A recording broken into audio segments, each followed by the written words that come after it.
My camera's not working this morning, guys.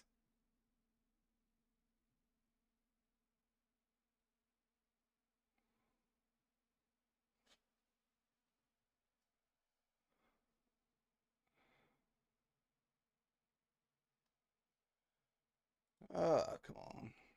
Give me a minute. I guess my camera must have froze again today.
All right. Let me check my mic real quick, make sure it's working. All right, guys, good morning. Hopefully, everybody had a good day off yesterday.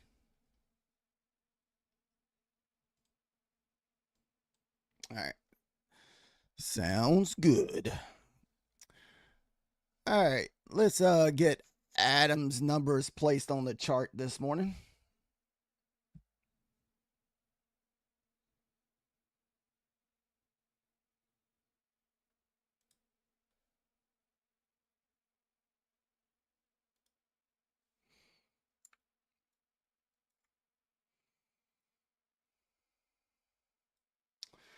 Where is it?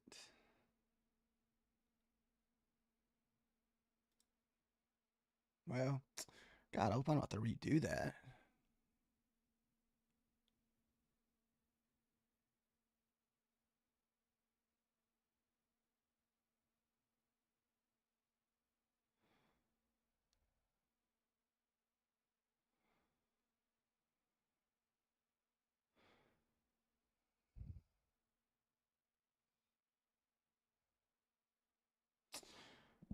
Hope I don't have to put all these freaking labels back in.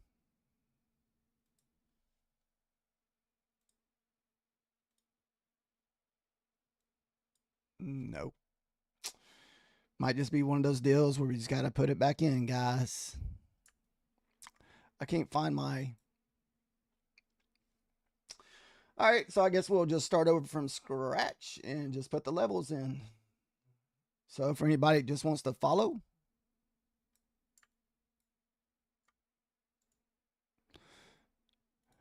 I don't know where my normal ES page is at.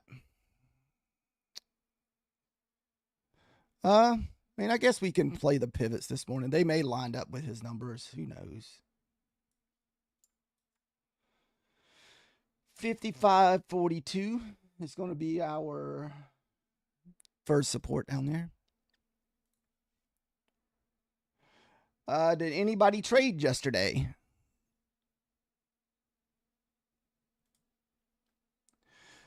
You just have to give me a minute, guys. This can kind of just take me a few minutes to get set up here.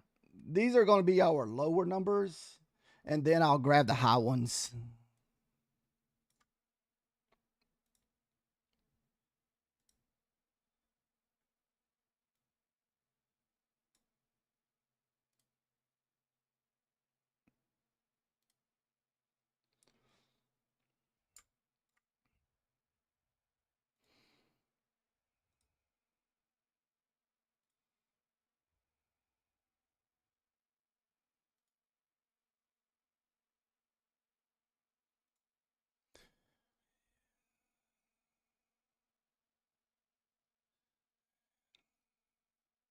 Oh, you're good, Trader G. You know what? I was talking to a methodical man this morning. I was telling him, I was like, dude, it seems like most of my early morning trades are usually the worst ones. It seems like we do better later in the evening.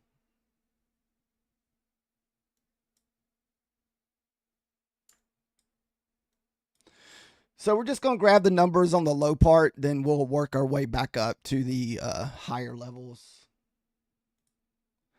And hopefully we got enough time to take a look at the NASDAQ too. And so usually what I do with the NASDAQ is usually I go and get all the levels sitting for the on the 1 hour.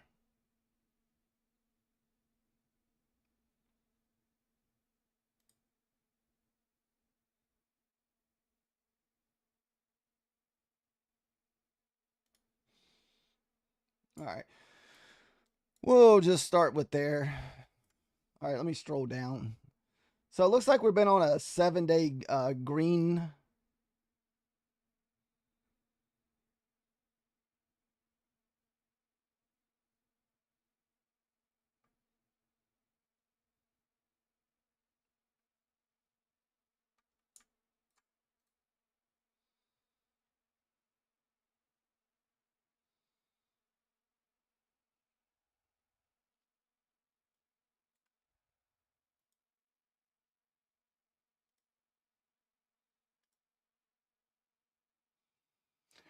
So we've had 7 days of green of the market moving up. So you would think would be due for a pullback.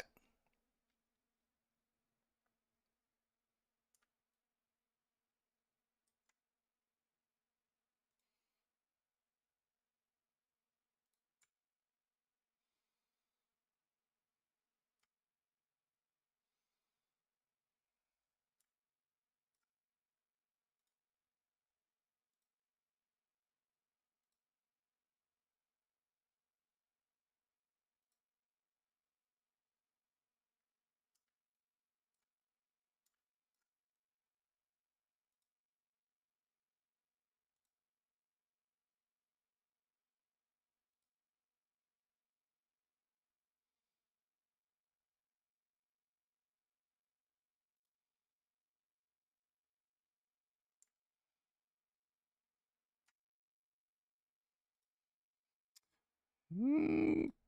We had actually a fairly big move overnight. That kind of worries me for the day though, because a lot of times you get that big move overnight, and the the rest of the New York session sucks.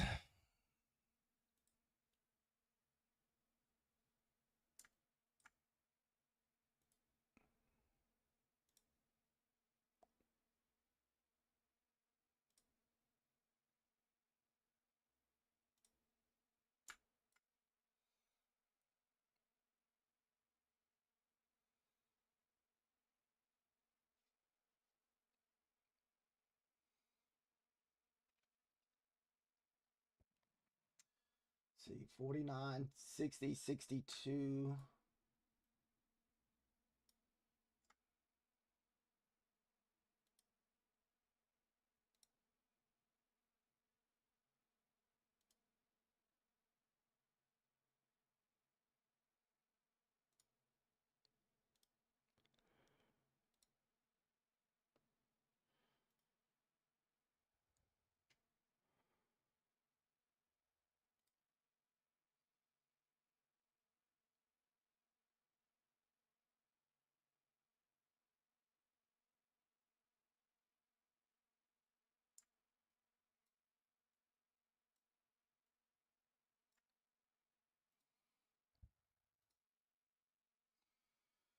Looks like I still have 8 minutes, so we still got a little time to get everything set up.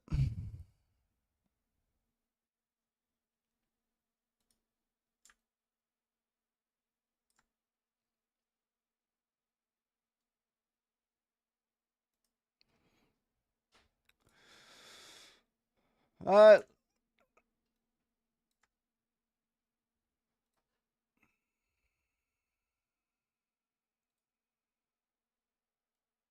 all right, so we'll work what we have here and just kind of go with it, and we'll add to it if we need to.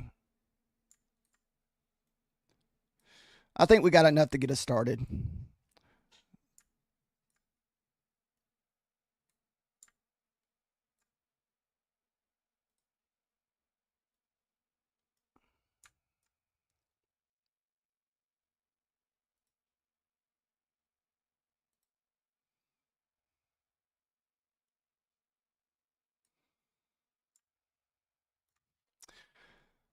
Looks like we definitely got a good bit of support down at the 28s.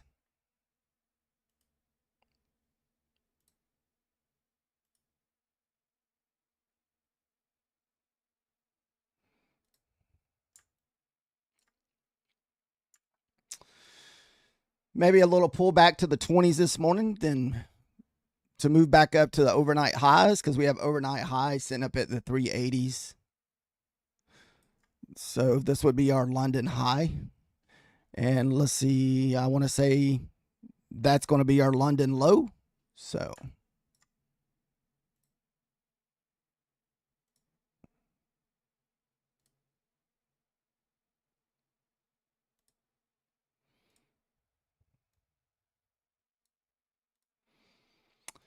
I'll have to look too. See, I know we had some news this morning. I don't know if anybody did the job numbers this morning, I think, but it didn't really offer a lot because I did get on there and try to trade it.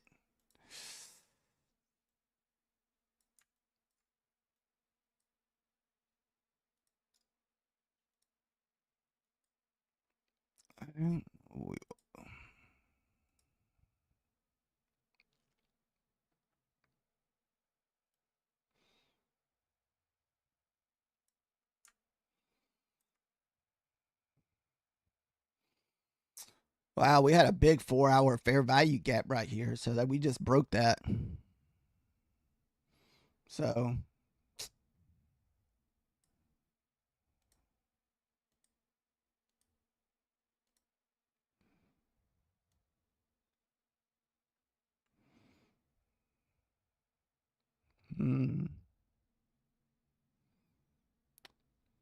we'll just kind of keep eye on this. This is a 4-hour chart. If we start breaking that 28 pivot, that's where we're possibly look for a short there for myself. We just want to see if that area holds up.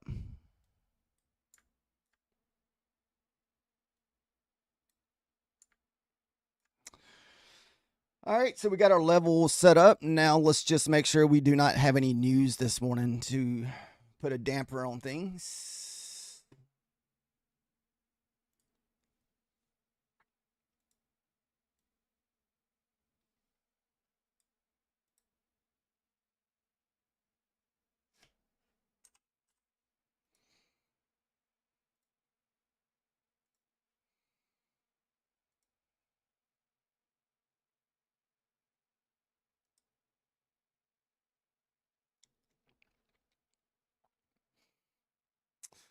So this was our three-star news that we had early this morning, and it really did not do much. It was a fairly light news move, and that was at 8:30.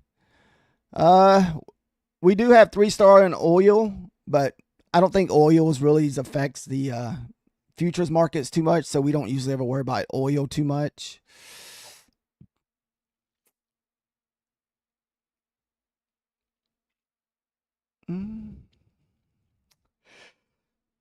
Today doesn't look too bad. I just don't know what kind of volatility is going to offer us.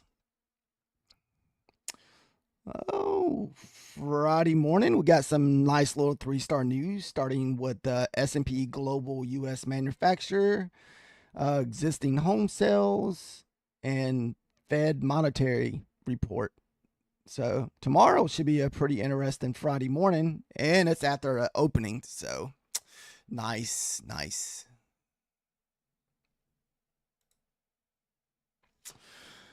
All right. So we're all set up, ready to go. We just got to wait for about 4 more minutes. So once again, I try to do my best not to take trades first thing because it seems like I get burned so much when I take those early morning trades. Believe it or not, my best trades come right after lunchtime. It seems like multiple times we've had those big moves after lunch. Right before lunch and after lunch, I feel like it's some of the best moves.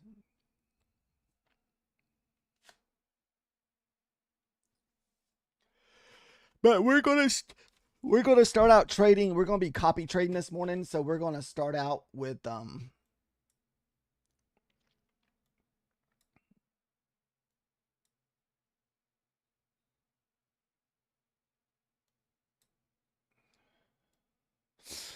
We're going to start out with one of our PAs and eval. We are down on our eval. This was one of the losing trades that we took, I want to say Tuesday or Monday, one of those days. So we're down 260 on that one. We're up $1,200 on our 250K funded and up 122 on this one. And we're also been trading Bulanox since, Bulanox has gone back to some of those 90% off. So I prefer to trade the cheaper evals if possible. So we'll start off with Apex and hopefully we'll move over to Bulanox later this morning.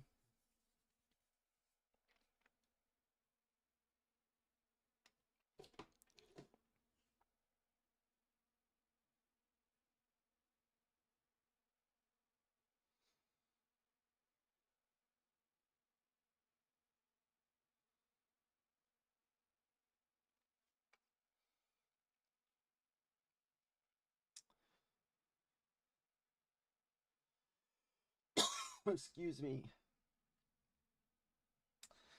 Yeah, I just don't know what kind of day we're going to get offered. Just the fact that, it's that middle of the week news play. We don't ever have middle of the week news. Not news, but holiday. Let's see. It looks like we're going to get the same thing in July because 4th of July falls on a 4th this year. So we'll be closed on a Thursday, or most of the day will be closed. Then Friday, I guess, if you trade, which I don't know, not even really sure what kind of movement we would get on that day because, most people would get Thursday off. They'll take that following Friday off. They'll either take it off or not even show up to work. They'll just call in.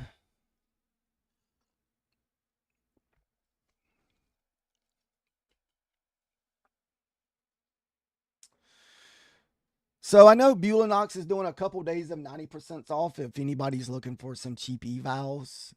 Unfortunately, Apex didn't match it. If you're an Apex customer, they're still kind of doing they moved it up to 80% off.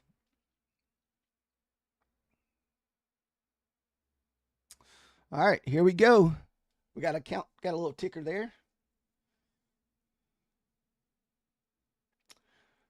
I kind of like to see it maybe a 28 bounce. That's kind of the 1 hour pivot, or it's the pivots down at the 28. But we did, if you kind of go back to the left, we did have a lot of support back over in this area. So kind of we consolidated in this area. So if it goes through, it might drop pretty fast.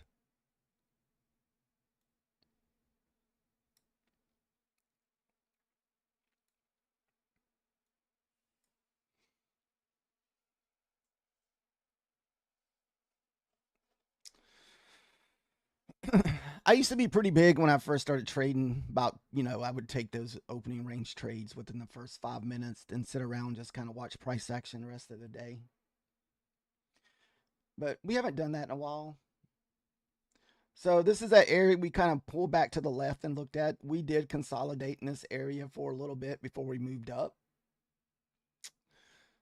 So this is where we're running into our struggles. And it's one of those deals where when it goes, it's probably going to go super quick. This area right here. Okay, see, it's going to go pretty quick. Then we got another consolidation area around this pivot at the 28. This is kind of what we were talking about a while ago. All right, so we're kind of busting through that first pivot.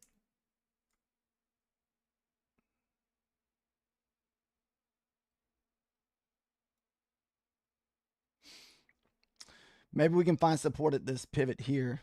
Wait for a candle to print, maybe bounce off a little bit.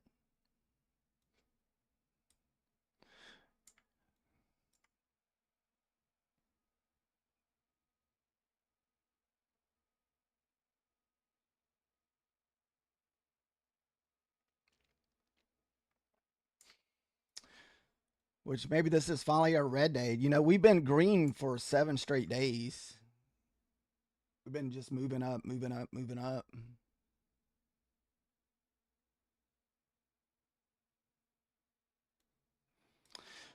Congratulations for anybody that, did take that short at the opening.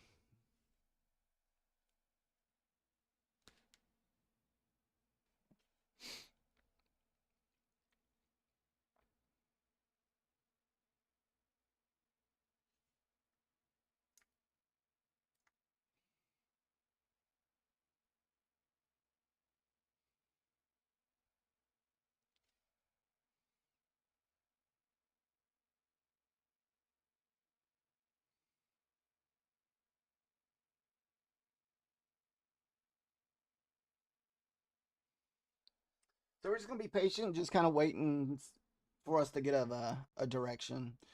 I like to really wait for after the 15-minute opening range to complete.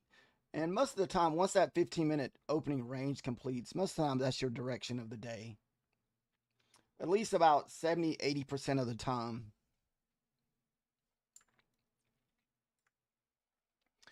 So this is a indicator that I use on Ninja. It's a 15-minute opening range. So what it does is it lets me know where the 15-minute opening range is. And a lot of times I'll just mark it out for the day. And this way it kind of helps me keep up with it.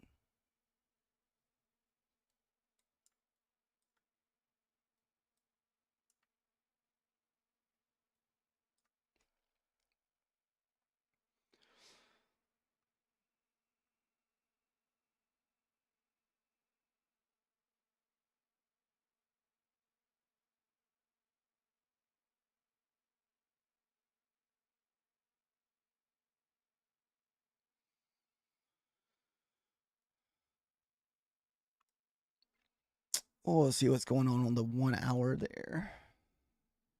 So your 1 hour got through that pivot too. See, this is a lot of support on the 1 hour. This is kind of where we're basing that at this moment.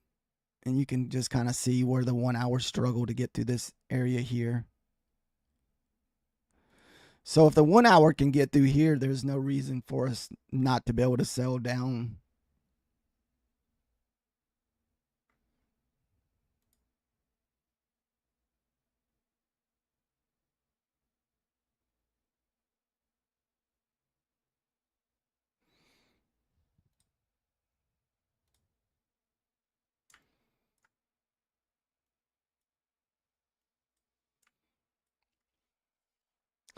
Hopefully it's not hopefully it's not one of those days where it just goes so fast that you don't really offer us a good entry. You definitely, if you didn't get this move down, you definitely want to wait for some kind of pullback or for it to restructure a little bit, then look for your trade. So when we jump in this morning, we are going to jump in on 1 micro and try to add to our position.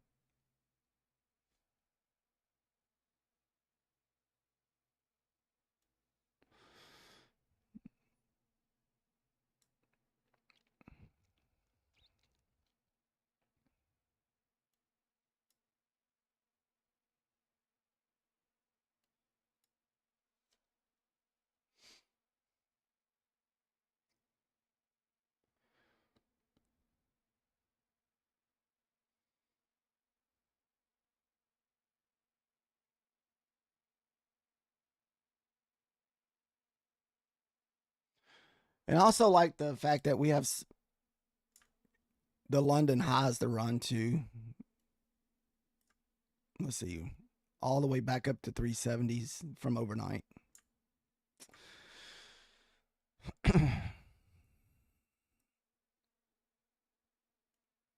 This level right here was the one we just marked off of the 1 hour charts. This is all that liquidity sitting down right below the 200s.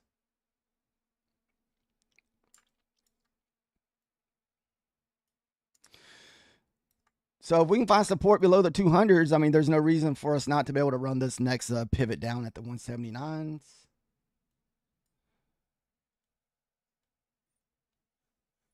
Uh,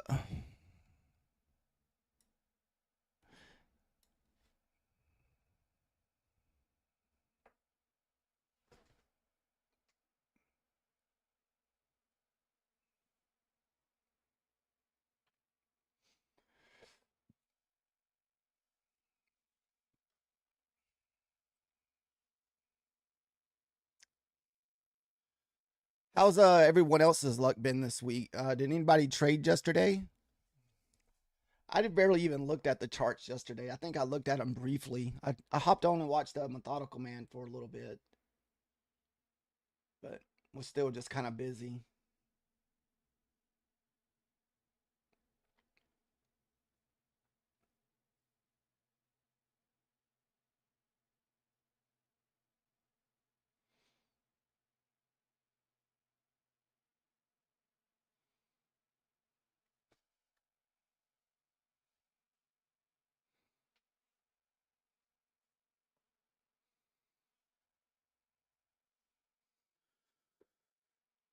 If I was looking for a pullback here, we do have this fair value gap that we could fill in back up to the 240s. Let's see what this, and we do have an inversion play for anybody that's doing these inversions. I think it's right there.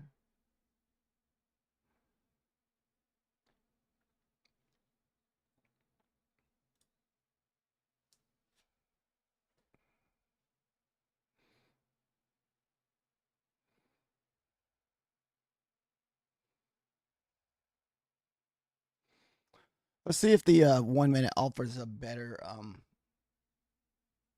entry.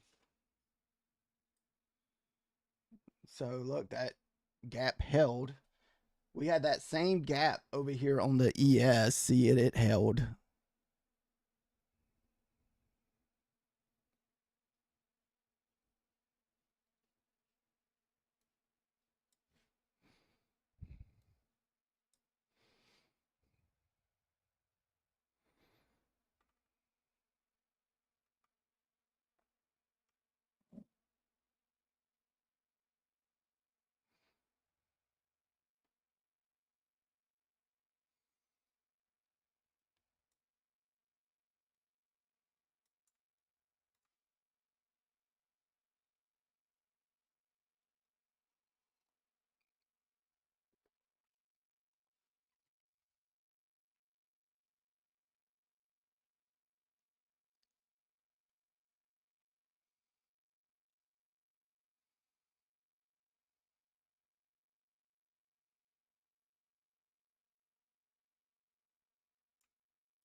We may participate on a breakout above this gap for inversion trade, but just remember it's still kind of early.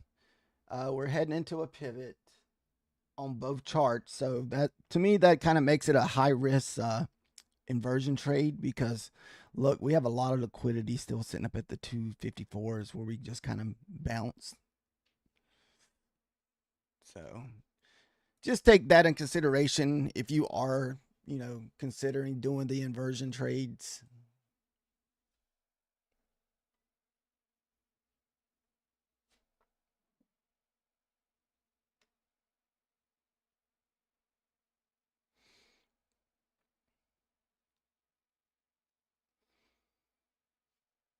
So if we do participate, we were just going to jump in with one micro and just to make sure we can get the right direction before we,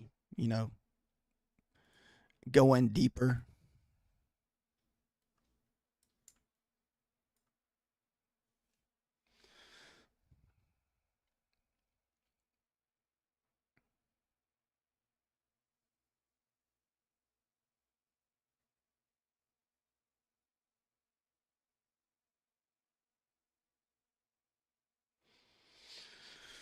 Looks like we're gonna have a pretty small 15-minute range. We're looking at maybe what 50 points for our 15-minute opening range, which is pretty small.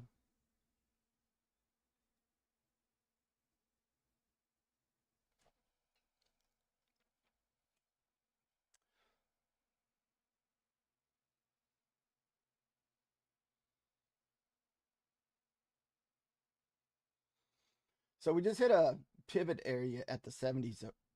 So as you can see, this is where all of the support here is in this area on the 70s. We broke through this gap on the ES, so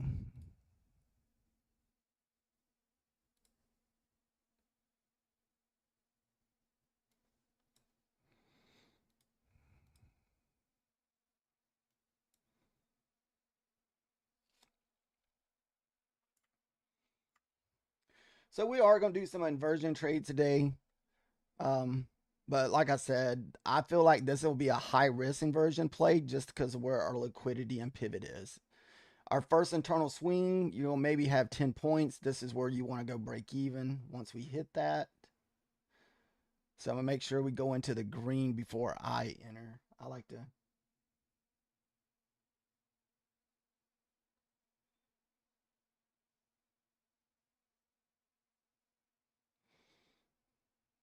Order filled. All right.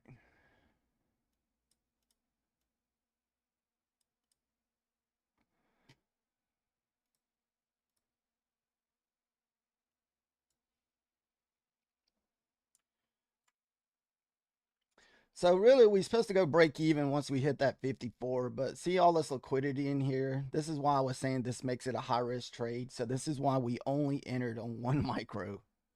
So if we do get a losing trade, we may lose 20 bucks, something like that, $25.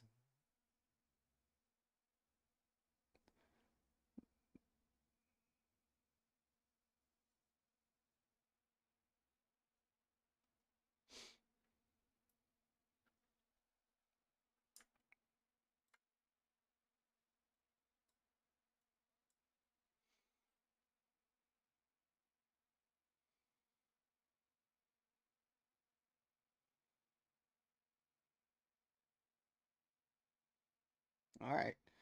So this is kind of where you're supposed to go to break even if you're playing this by the rules.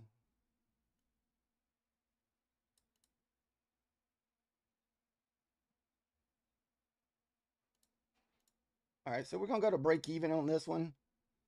So we got a free trade. Uh, we will add to our position a little bit to try to get back up to this next level up here in the 78s or maybe 70. We're just waiting for this candle to print.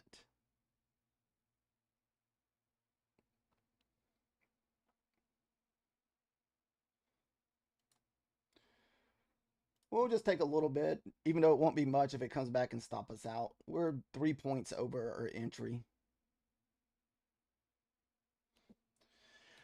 I could try to take more, but I'm not really looking for like these low level moves where I get 10 points. I've been just concentrating on bigger moves lately and just trying to get better entries. All right, so 25 seconds. We may try to add to this to see what we'll see what happens if we get going in the right direction.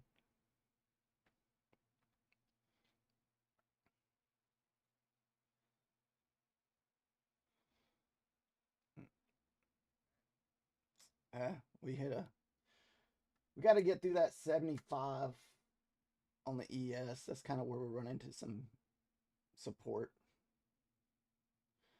Oh, it's probably gonna come back and stop us out. I see it pulling us. I see it kind of pulling back. We'll go back to our entry.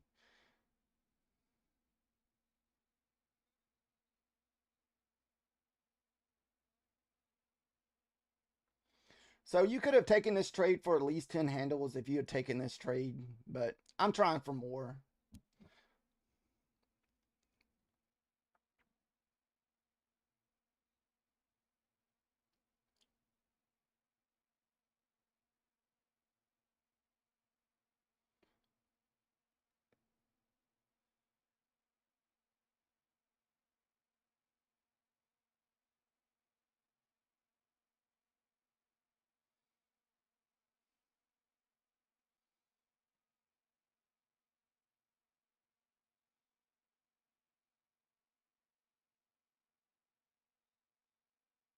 Order filled.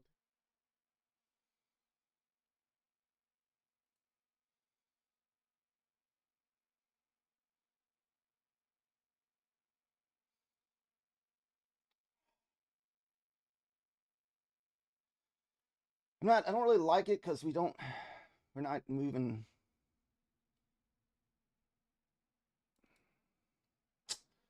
Damn. I hate that we're struggling to move through that 60, 76 there.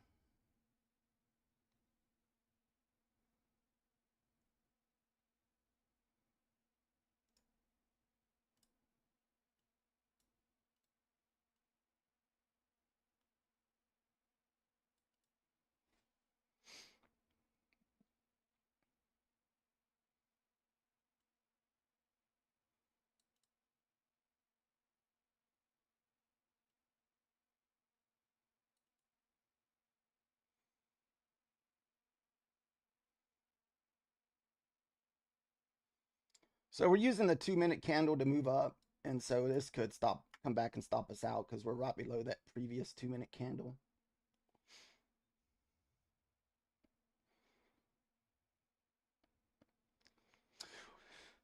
The reason why I'm doing some of this stuff, I'm trying to get better at risk management.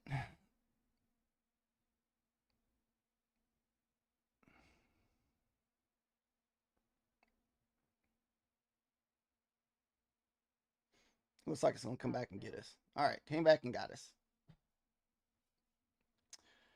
Congratulations to anybody else that took that trade.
I'm going to switch over to our eval real quick.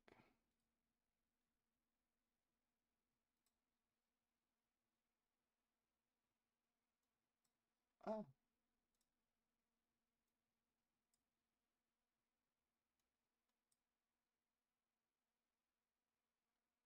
Ah, crap.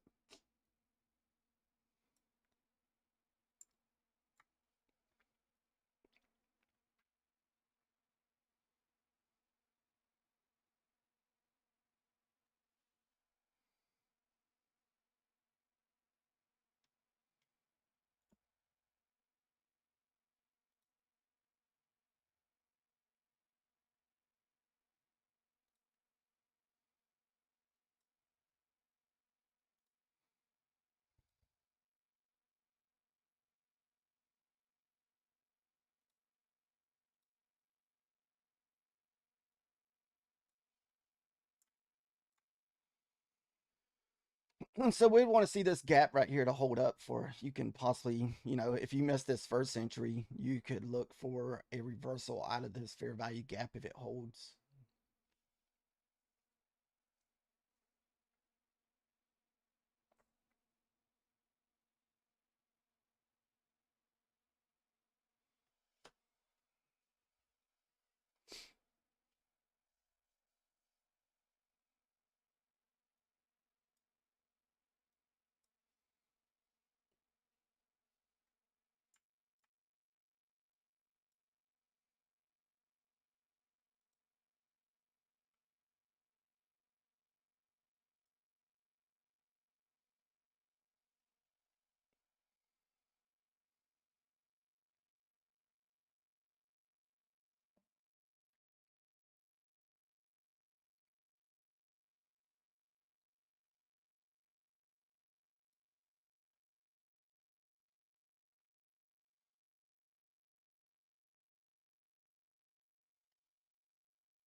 So we did take this inversion trade earlier. We did not make any profit off of it. I was looking for something a lot bigger for us to move higher.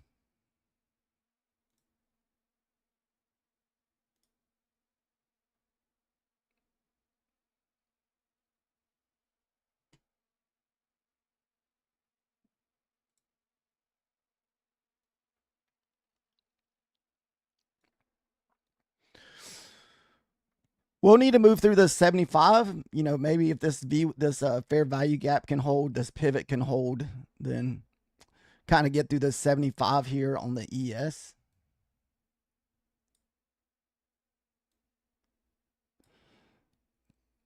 As you can see, we kind of had a little bit of support in this area. This is where we're struggling to get through.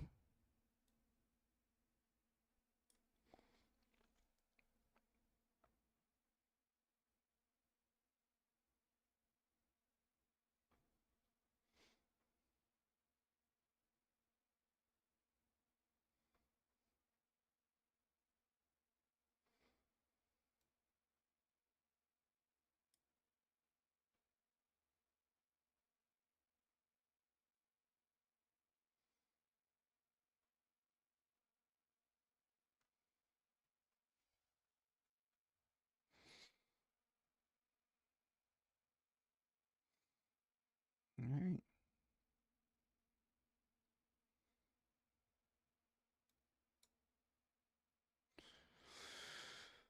right. Just be careful if you are taking this back up because we have not moved through that 76. I mean, look how many times we've touched this 76 area. So just be careful if you are looking for longs. You want to make sure we get through this.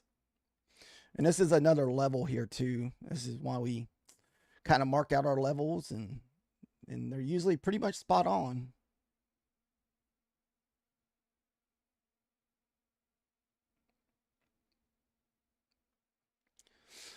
If you're going to look for kind of a risky short, I'd wait till we get below this pivot here at the 28.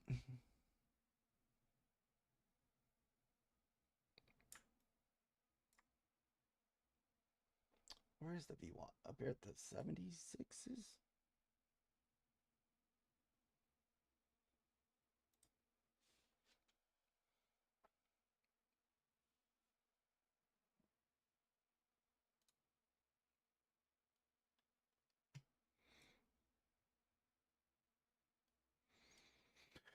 Did anybody take the short this morning at the market open, or even the pullback or the inversion trades this morning?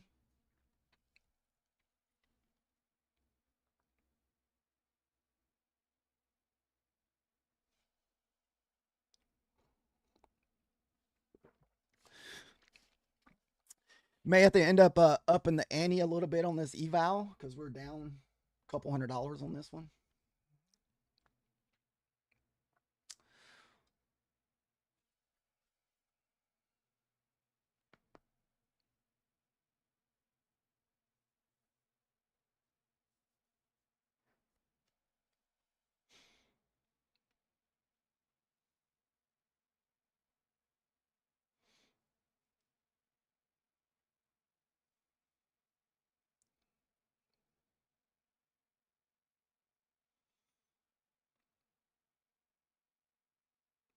All right, kind of getting a move out of that fair value gap.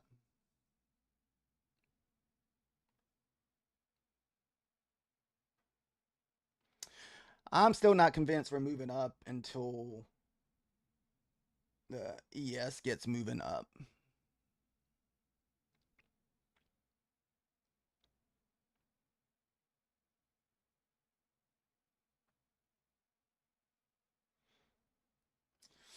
So on this last trade, that's kind of what I was talking about. If you entered pretty much deep contracts where we had all that liquidity sitting in this area, where I said this would have been a high risk inversion trade. And that may take me a risky trade, maybe on a short below this pivot, but I wouldn't enter in heavy because the pivots can be kind of hit and miss. A lot of times we do sell below the pivots. You almost want to wait for it to find support before you really jump in. But since I may be just jumping in with one micro, we may just jump in and see if we can just get a better entry and add to it. Let's see.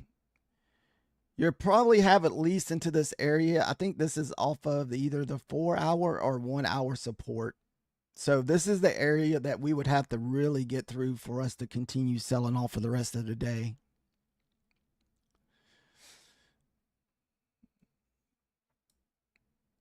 And it's kind of funny because, you know, we're sitting at the bottom of our 15-minute opening range is down there also.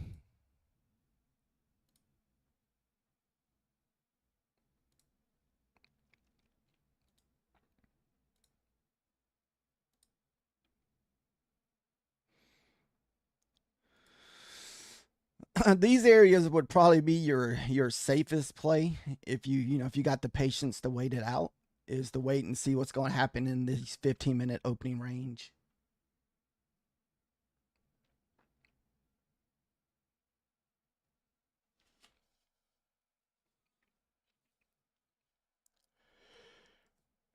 Ooh.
All right, so we're about to get a new candle. Kind of waiting.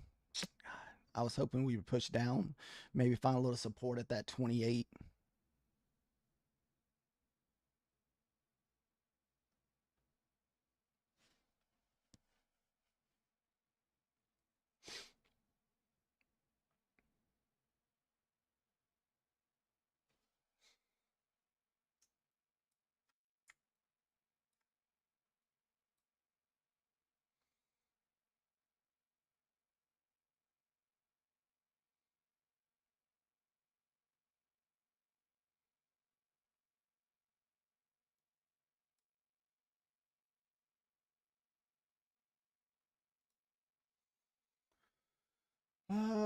Let's see.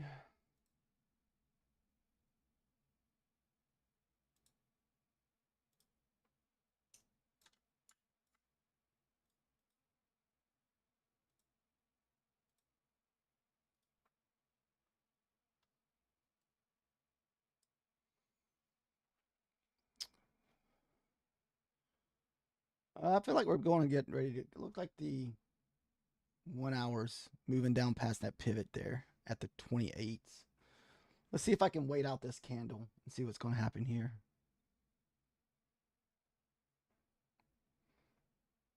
It's not even going to offer me an entry. That sucks.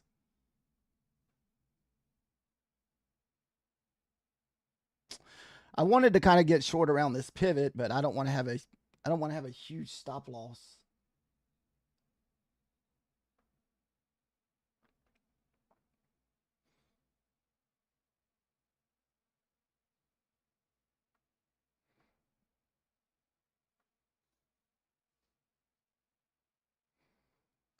Oh well.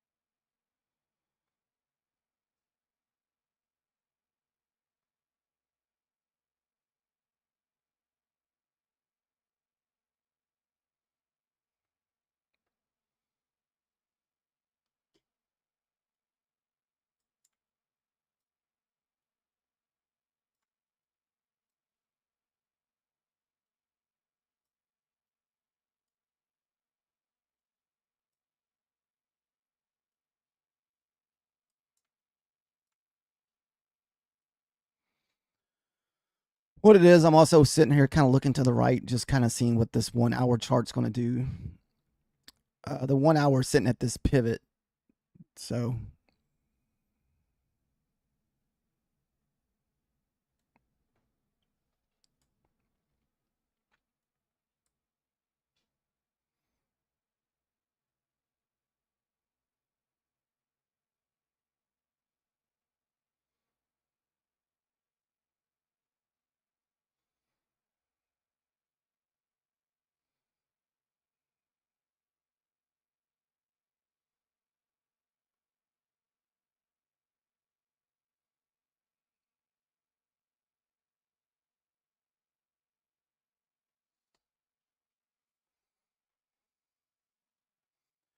I mean, I don't know. The 1 hour is looking pretty weak. It looks like it wants to sell.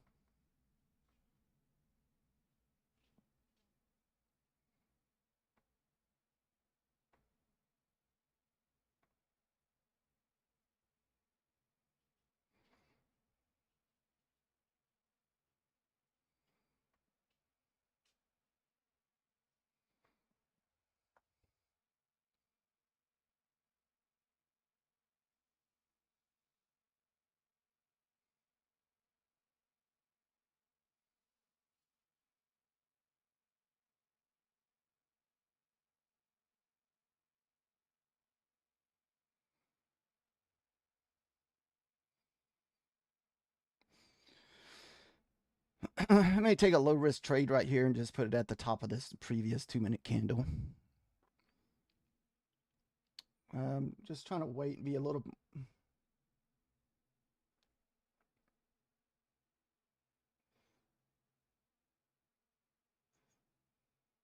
Order filled.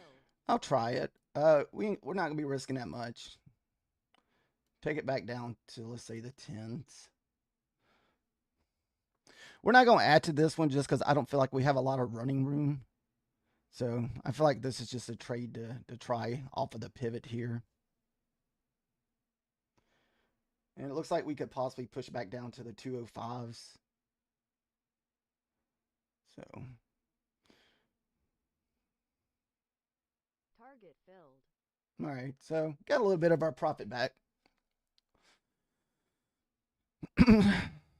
That was a nice little low risk trade off of the pivot there. You kind of see the pivot was holding. Also over here on the 1 hour, you can see that the pivot was holding at that range. And the 1 hour candle started just kind of moving down.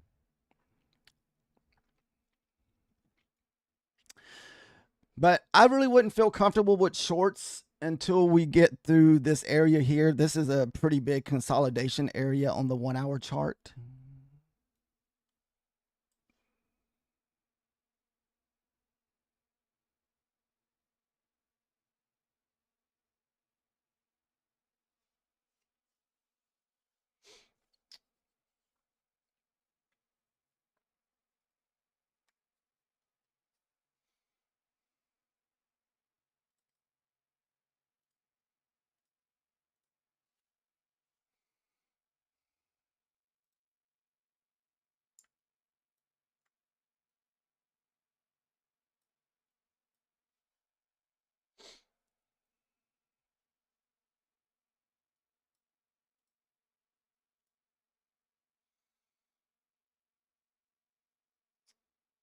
Nice trade if anybody did take them some points below the pivot.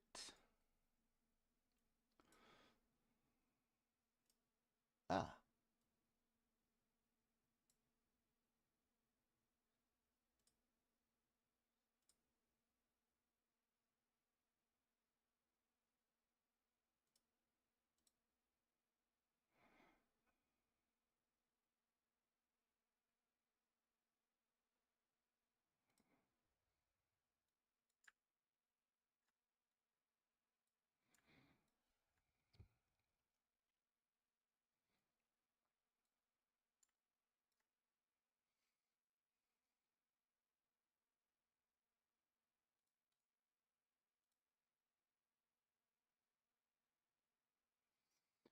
Let's go. Look at all the support we had back here to the left of us from yesterday evening. How we just kind of bounced around this area for a little bit. So just keep that in mind if if you're looking to go and maybe take some of your profit, maybe not close out your trade completely, but you can.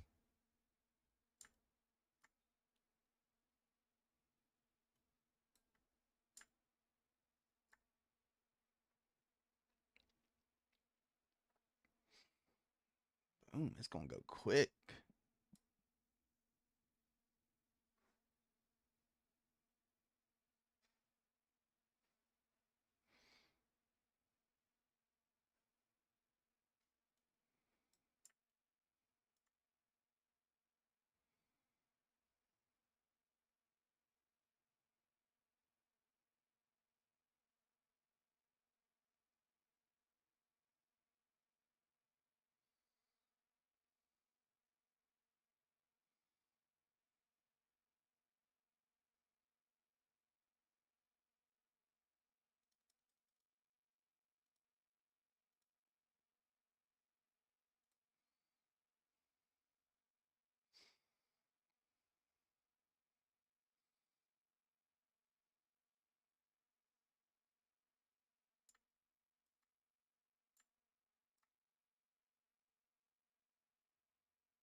Order filled. Let's see if we can touch this 180s real quick.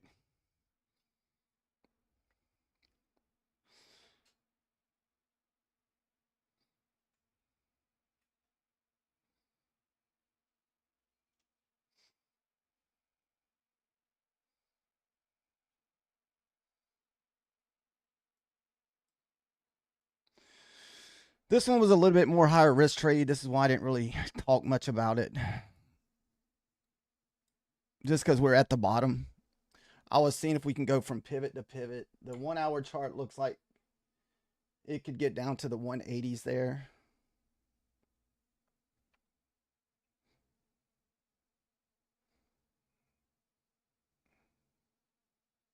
And this is an eval, so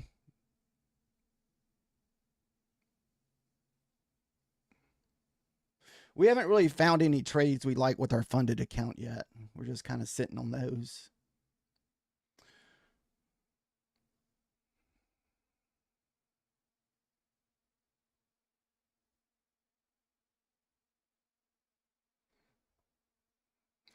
The ES needs to get down to the 62s for us to hopefully continue selling.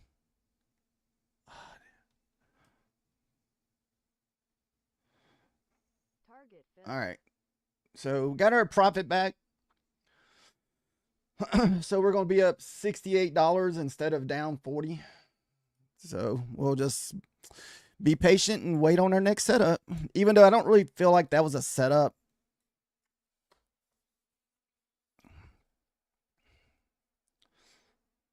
The only thing I liked about that one is just the fact that I know we had all that liquidity sitting on the 1 hour chart there.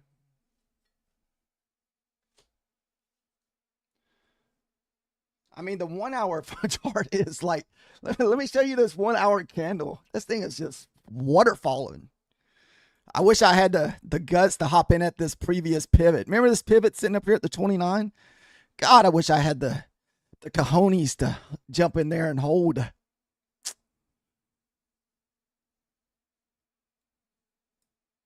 So, nice short from the pivot for anybody that was able to stay in the short off the pivot.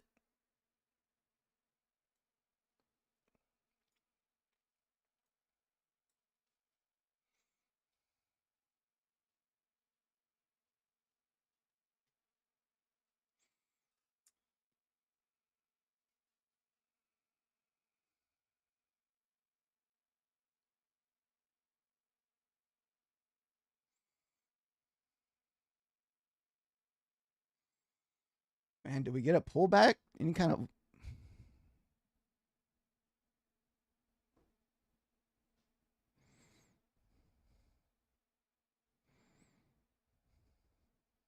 Order filled.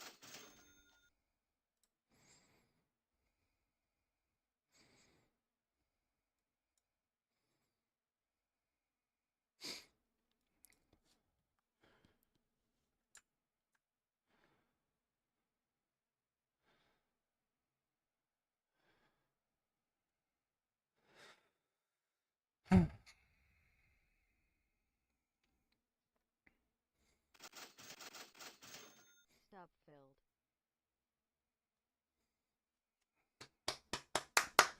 Whew. A little risky trade there off screen. Was trying to get a little bit more out of that short there, but I feel like we got to have a pullback here for if you're looking for another entry. Just don't get the FOMO and jump in. This is where FOMO really gets you when we start selling off like this. So just be careful. Don't jump in. Hopefully we get a nice trending day and we will just get a little pullback, maybe draw you a trend line and jump in off the trend line.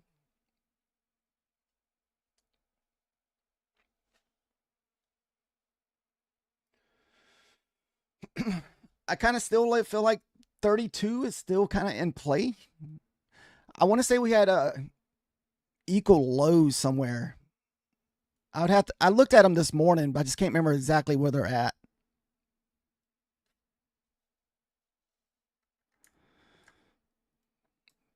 So your next level down from that 80 is going to be your 32, but you definitely need a pullback. You don't want to just jump in.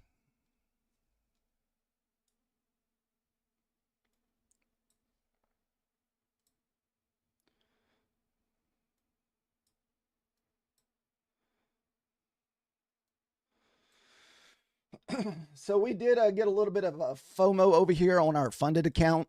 Um, we were able to get 250 out of that one because we're trading minis. We do 3 minis because it's a 250K. And I didn't trade that one on. Some of these riskier trades I will take off stream just because I'd feel bad if someone copy trade and took a loss. So I try to take the more safer trades on screen. And as you can see, we're still down $180 on our eval. So we would really like to look for another trade or two to get that back up there even.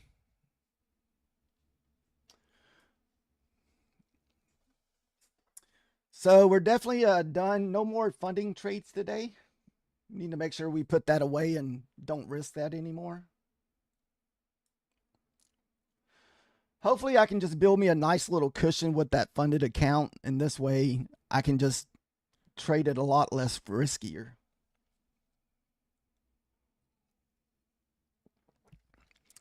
We have some Bewleys that we can trade to. We have 2 Bewleys over there. We have one funded Bewley and one eval Bewley, which I think we're up close to $500 on our one Bewley. The one that the eval.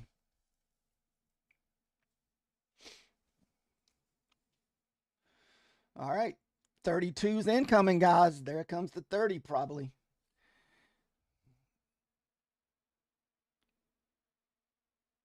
We're about 10 points away. The 1 hour going to give us the 30.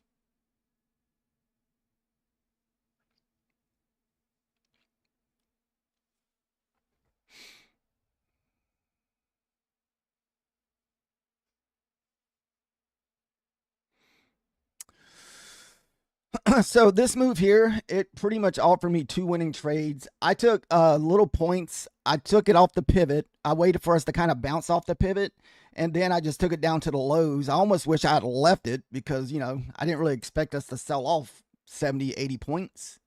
Then this next one, I waited for us to get below that 1 hour liquidity, below the 200s.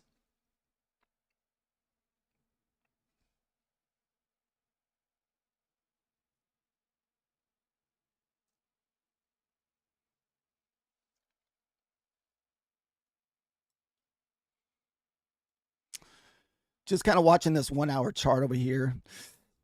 Most of the times we go from level to level. I mean, it's not, nothing's 100%, but I would think that 32 is our next level down.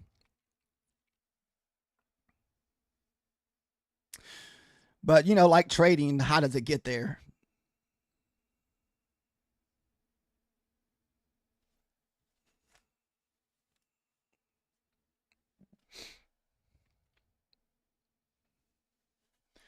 I can probably tell. Let me look at the ES. Let's see. I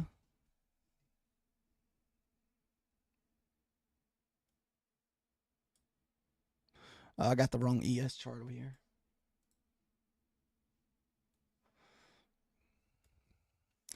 Just be careful of the reversal here. So we're kind of hitting a consolidation area in the 60 range with the ES. So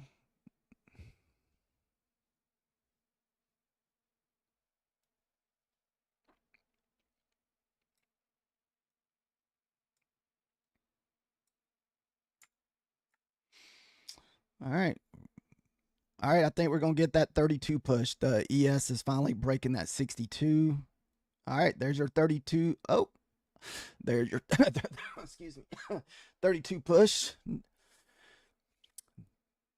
Nice if someone took that thing down. Man, we're at 100 points move down off the pivot. Wow, that's awesome. Too bad I didn't have the cojones to stand that one. That would have been freaking an awesome trade. I've only ever accomplished one 100-point trade.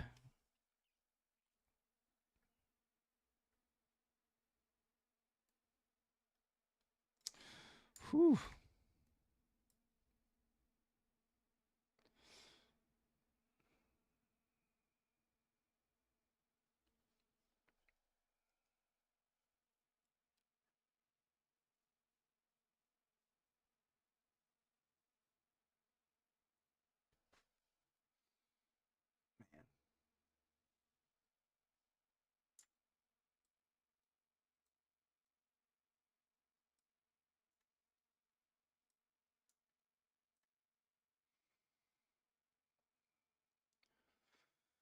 I almost want to take a trade off this pivot at the 30s.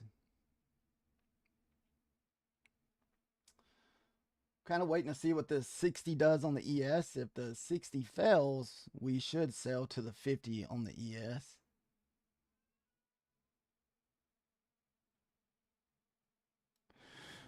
And these are Adams numbers over here. So if the ES 60 fails, that's our last line in the sand for the bulls.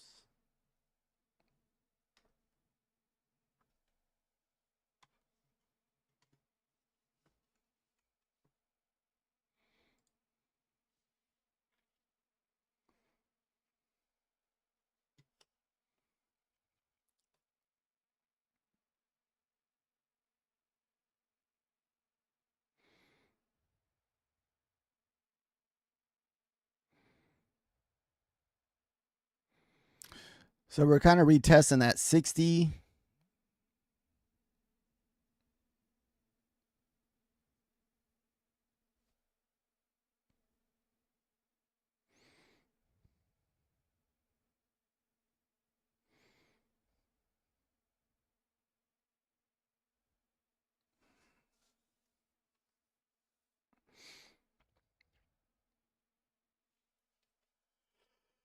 Oh, excuse me.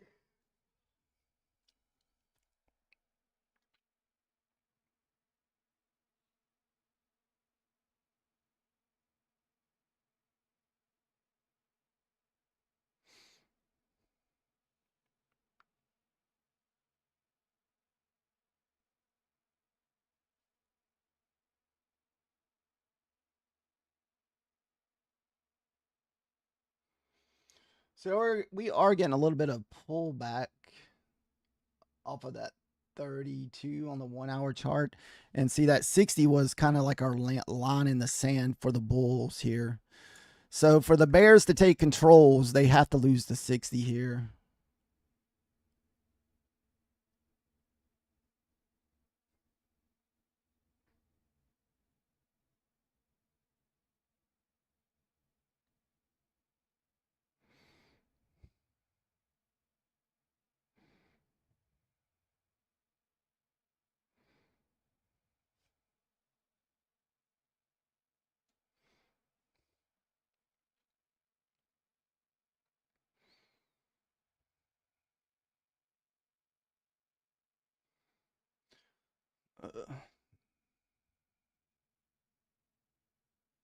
It's really hard to look for longs after we done sold off freaking 100 points, but man.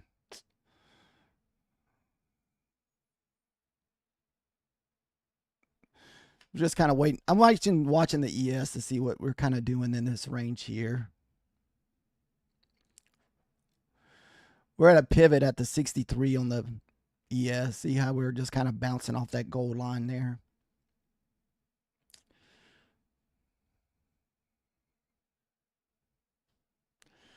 And we could move back up to test the bottom of this this right here, this area on the 15-minute opening range.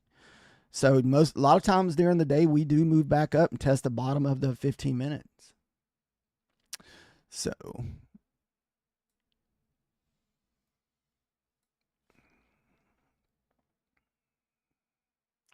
let me see what this next candle has to offer. What do we got? We can easily push back up to.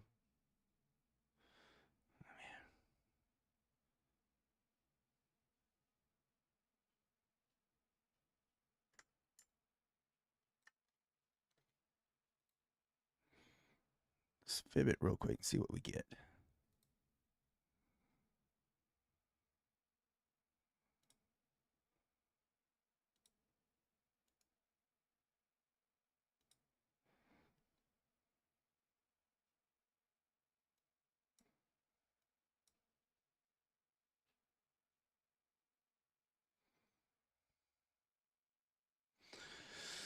Somehow my charts kind of got funny. I don't know where my clean charts went. Usually I don't have a lot of this stuff on my charts. I just watch this off to the other charts and it makes my charts feel really messy. I don't know really sure what happened with my charts.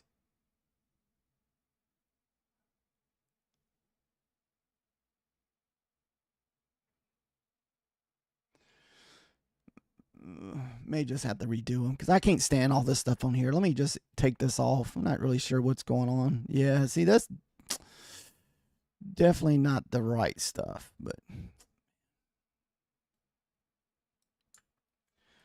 we'll fix it a little later after we slow down a little bit. I'm pretty sure we'll start chopping around within the next hour.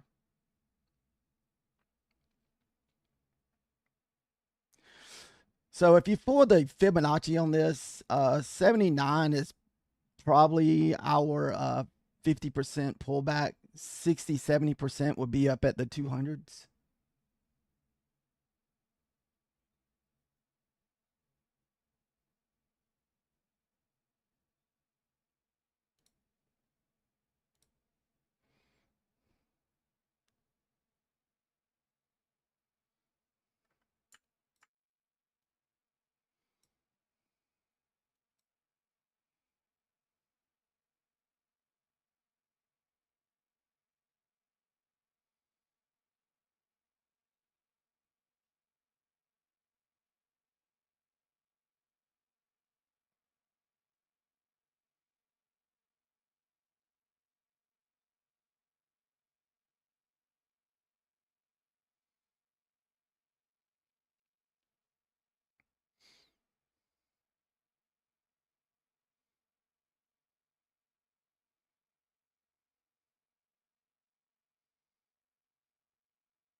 Just kind of waiting to see what's going to happen here at the 66.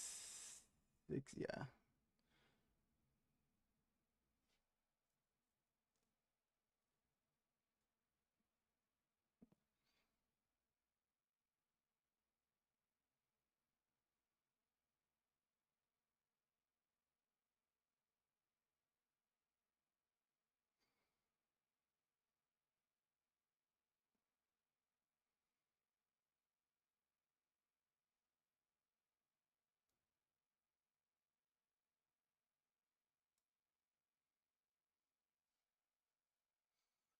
I mean, I feel like we want to move up.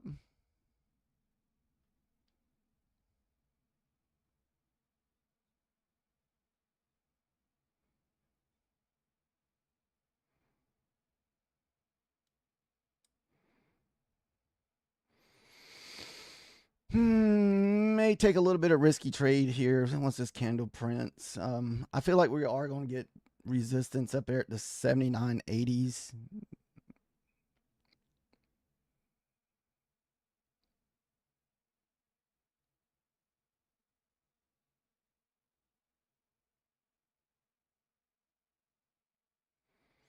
Trying to want to make sure this candle is going to hold because we're kind of looking at this 2-minute candle here. And this would be a risky trade if you are consider taking this, because we're almost at that 50% in the Fibonacci. So we're going to try it. We'll just put our stop loss at the bottom of this 2-minute here. We will put our at the 79 at the top of that next level there.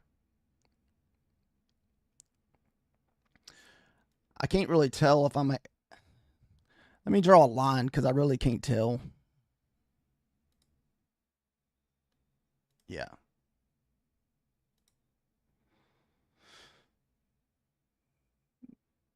So we either lose $100 or we make $100.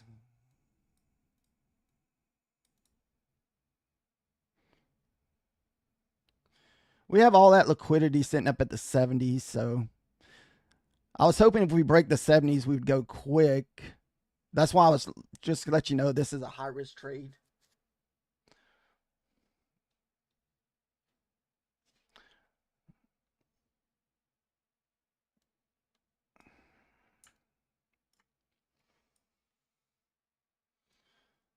So it looks like we are kind of pulling back on the ES. So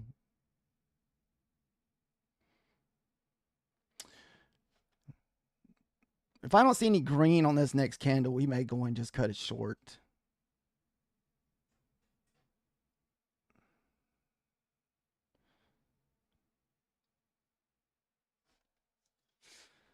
This is about the 50% pullback mark. Yeah, so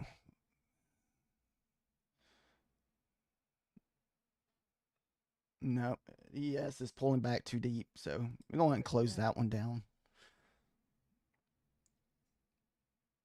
Yeah, see, it would have stopped us out.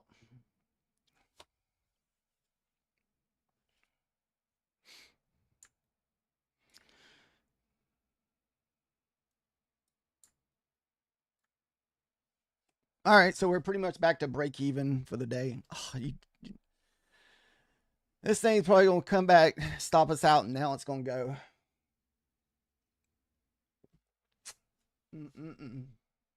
Let's see if it's going to hit our mark at the 79s.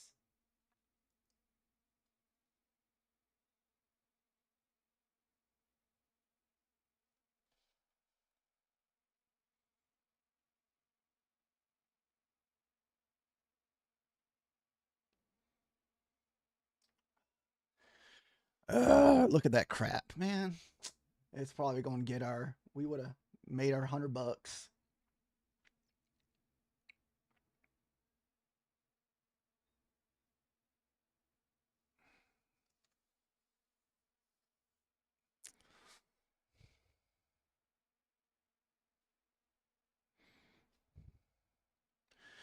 My paper hands came out, guys.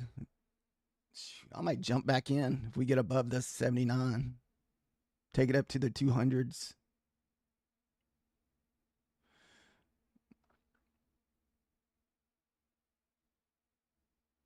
Order filled. We'll try it again. We'll see if we can get our money back.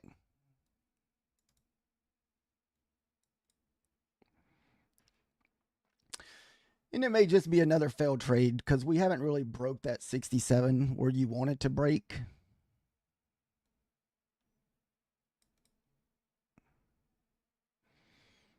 We'll follow this one quick just to try to save our profit. Oh my goodness.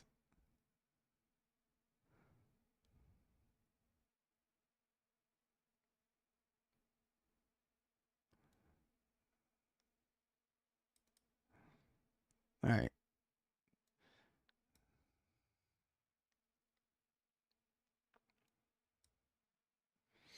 We're only risking 2 handles to make 10. So we're not risking a lot here.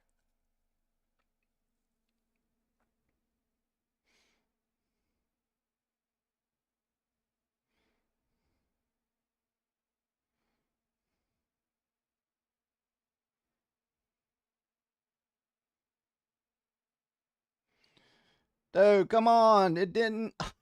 You see that crap? It hit that shit and did not sell off. Oh, it did me dirty, guys. It did me dirty. Oh my God. It literally went up there, touched me, sold one contract, and pulled back.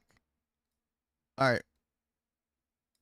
We're just going to go to break even. So,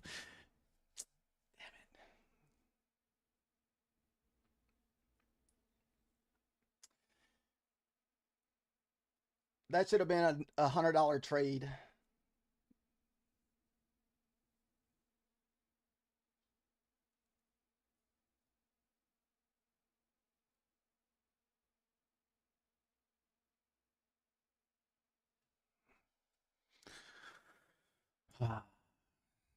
Dirty, dirty, dirty. Let's see what this next candle brings us. We need this one to print green. Oh, shit. Oh, well. Oh, damn it. You see that? It pretty much went up there and hit where we had our sell point at, but it only sold one candle. It didn't sell the other 4.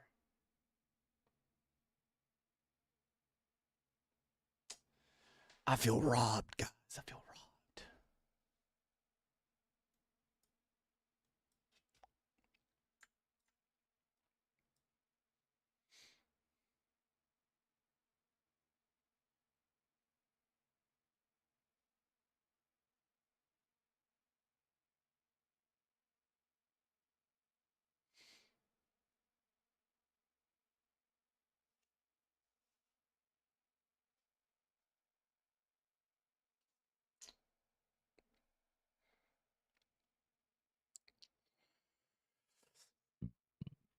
Oh, I felt so robbed from that last play. I cannot believe it did not sell my contracts.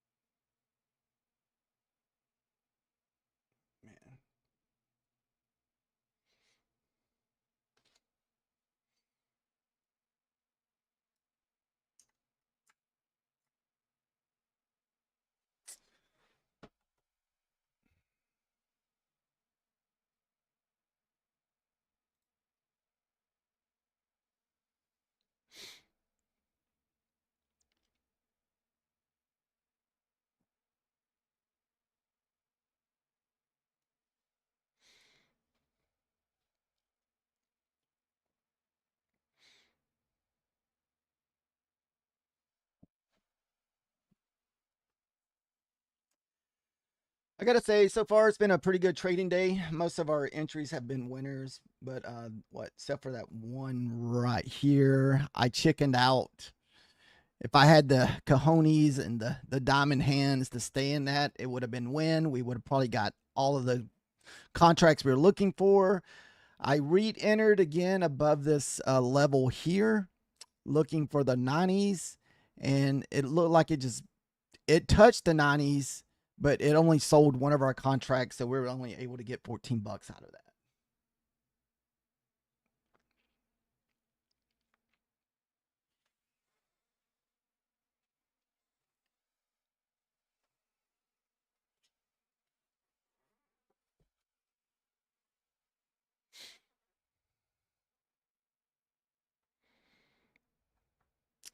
Man, do we try again above the 80?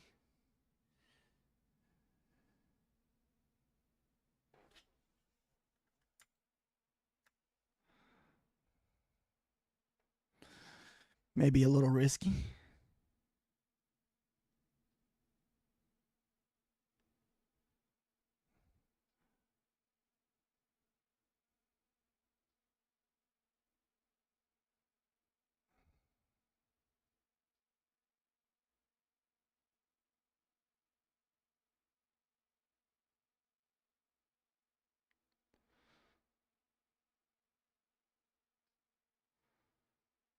Order filled.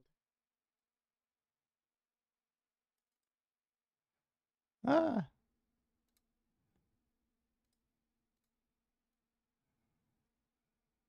All right, so we're risking 3 to make 10 this time. So let's see what happens. Let's see if we can.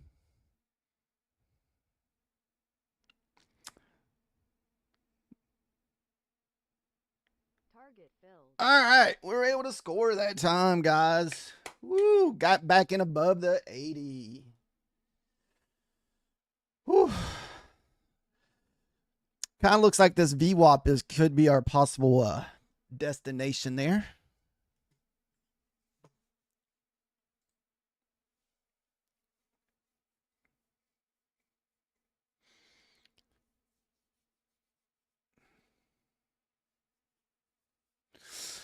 On these kind of moves here, you kind of want to have you a profit target spot and just kind of get your profit and get out.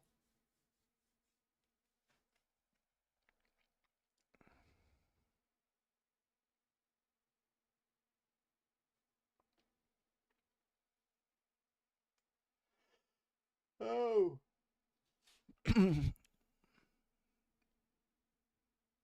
I think if I look for a short, I'm going to wait for the 60 fail over here on the ES.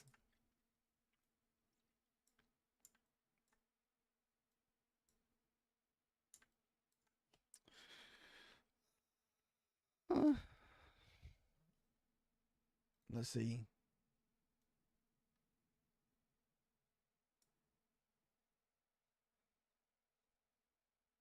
All right. So we're itching this account back closer. So we're what, $180, $170 down on this account right now. So 160. I'm sorry, about 160 something. So we may switch over to our Bulenox account and just look into trading this tomorrow. You know, we ain't got to be in no hurry. This is one of these 80% off, and I think it rebuilds at 80%, but it hardly ever takes a month to get to the eval level or funded level. Probably not going to trade this funded account today. I'm in no hurry to really trade either one of these funded accounts just because, you know, they got lifetime fees on them. So what we're going to do is we're going to switch over to Bewley's. So we have 2 Bulenox accounts also over here. One's an eval and one is pretty much at funded level. I just haven't paid the funded activation fee on it yet. Been just trying to hold off because I don't like really having a lot of funded accounts, you know, because those things get kind of pricey.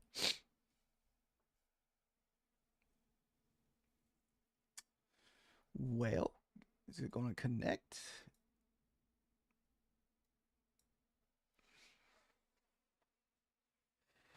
The Bewleys don't want to pop up. Man,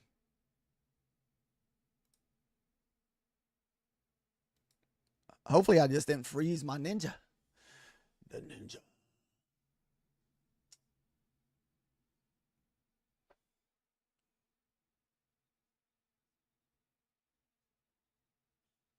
Oh, come on.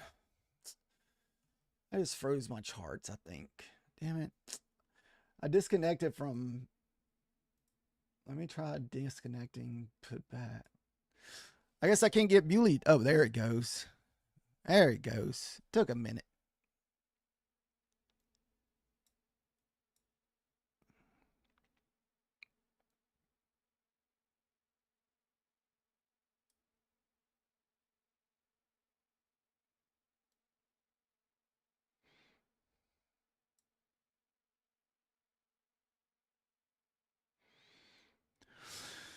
So this morning I accidentally took a trade on this funded account because it's still, you can still blow it even though you are at the funded level. So see how we got this one above the 26,500 range, and I accidentally selected the wrong account. I thought I was on this Bewley eval.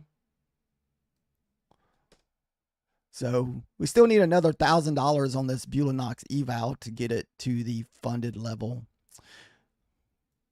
And I've recently just started kind of getting back into trading fundeds just because I was struggling a little bit just to find a good strategy that was working for me.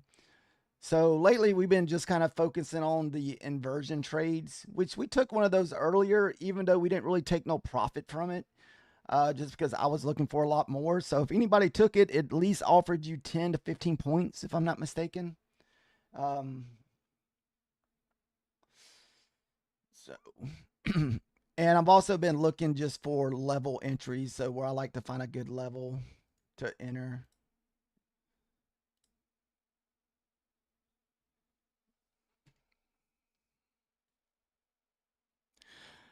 I mean,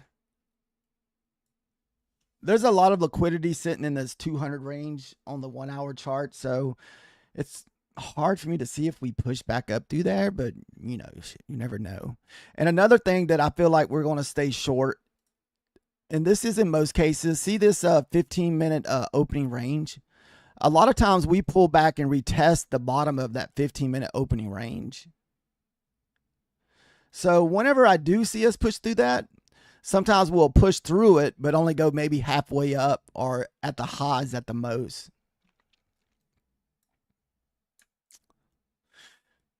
But, you know, like anything in trading, you know, nothing's 100%.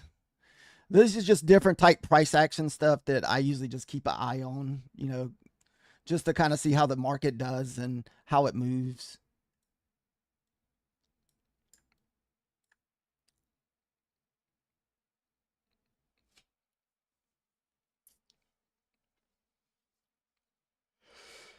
Oh. I keep seeing some other lotteries where they're saying Nvidia's going through the, you know, going to the moon.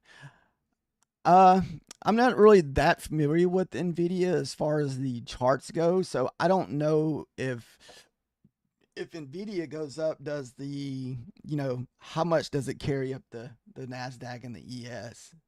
I mean, you know, it has to have some kind of effect because, you know, both, you know, Nvidia is probably in both of those markets. Well, maybe not the ES because I think those are mainly American companies.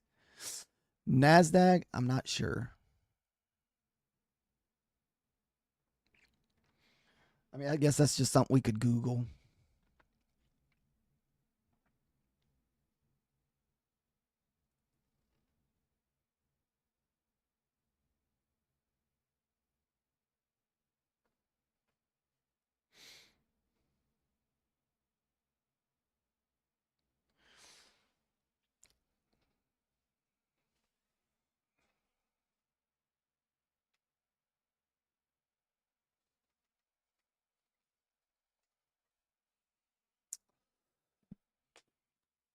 Do we keep the winning streak going today? So we're not going to be in no hurries to enter this next trade. We're just going to make sure it's something we feel comfortable and low risk as possible. That has definitely been something that I've been focusing on a lot because anybody that knows is when your risk management is so off skewed that, you know, you have a bunch of winning trades, but it takes one or two bad trades just to take all your profit away.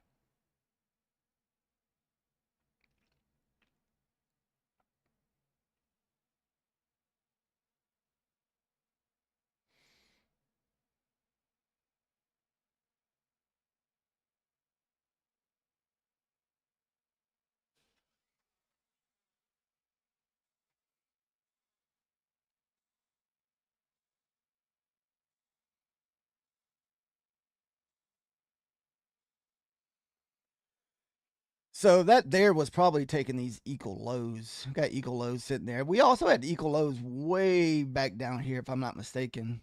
I'd have to go back and look. I was looking at them this morning.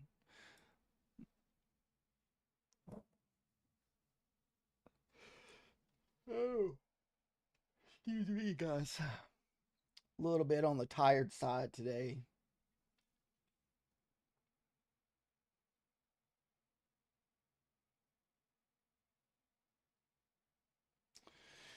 Uh, I think I heard somebody say over there in Methodicals, man, we got Mama Janet talking today.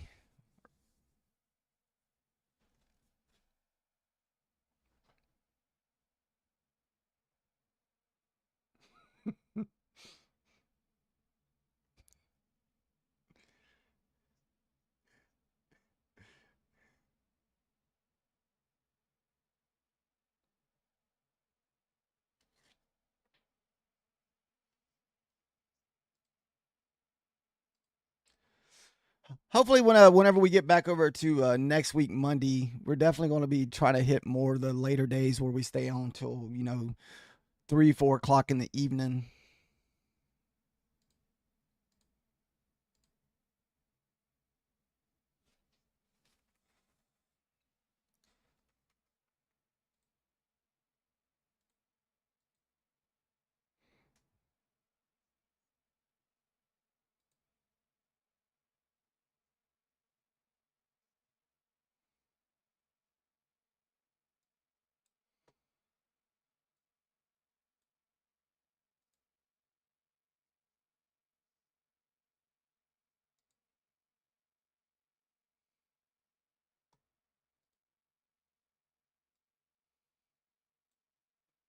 Just over here checking out a few other streamers, guys.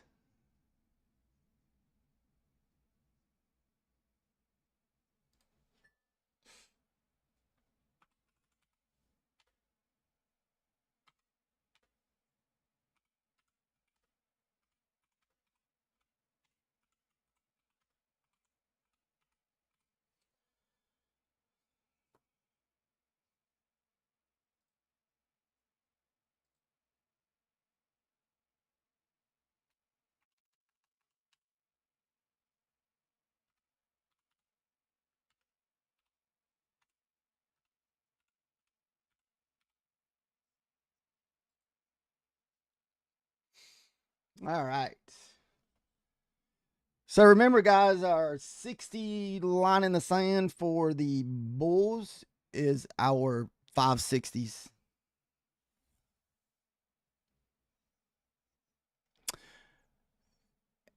And that is on the ES over here.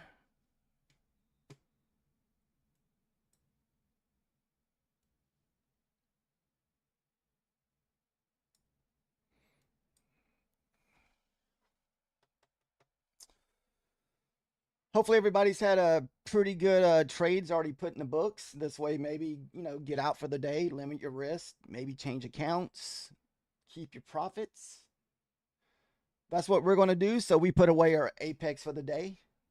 So we're up 250 on our funded account. $100 on our eval, even though we're down overall. With these accounts, we trade pretty much Apex and Bulanox for most days. This account I'm not trading no more. We've been just kind of sitting on this one just because it's already over the funded level. This one right here, we're close to $500, so we still need to make another $1,000 on this account here. So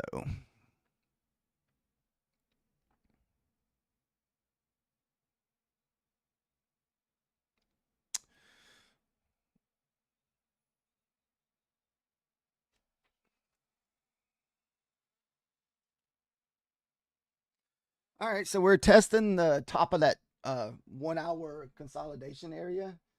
So if we get through this, I mean, maybe if we can get through this consolidation plus the bottom of that 15 minute, I mean, no reason for us to not to go to the moon. Maybe go over here and retest that 72 again. This area on the ES, the 67s. We'd have to get through the 67s to possibly look for a long. If we can't get through the 67s, um, just be careful of the fake breakout where you're thinking maybe it's going to go up, but then we hit that 67 reverse. So, like any trade, you enter at your own risk.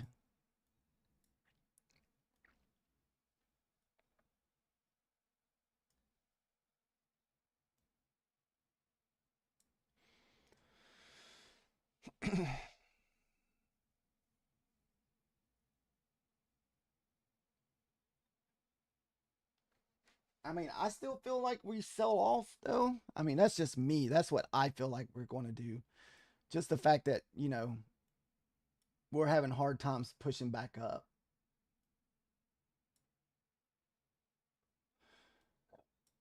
And right now we have a 60-point wick on the 1 hour chart over here.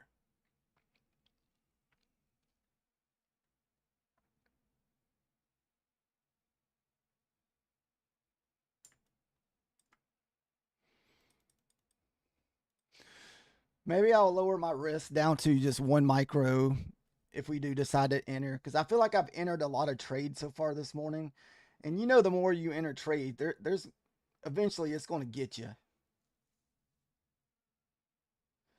So I mean, that's really the only positive sides about having multiple accounts. You can just kind of go through them, and this way you don't ruin your funded account or maybe your primary eval. Maybe you're starting off with a new eval and try to get a little bit of buffer zone on it. And see, we're up $500, and I just really don't want to, you know, um, mess up all the profit that I've made off this account. So I think our next trade, we're going to go back to where we enter on 1 micro until we're sure we're moving in the right direction. And we'll just try to add to it. Or we just might trade 1, 2, 3 micros today and just see how much we can get.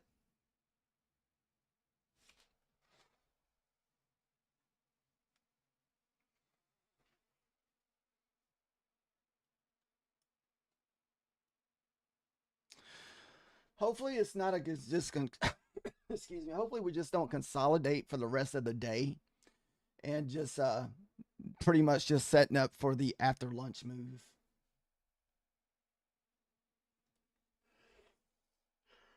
Oh man. May have to go take me another coffee break or something.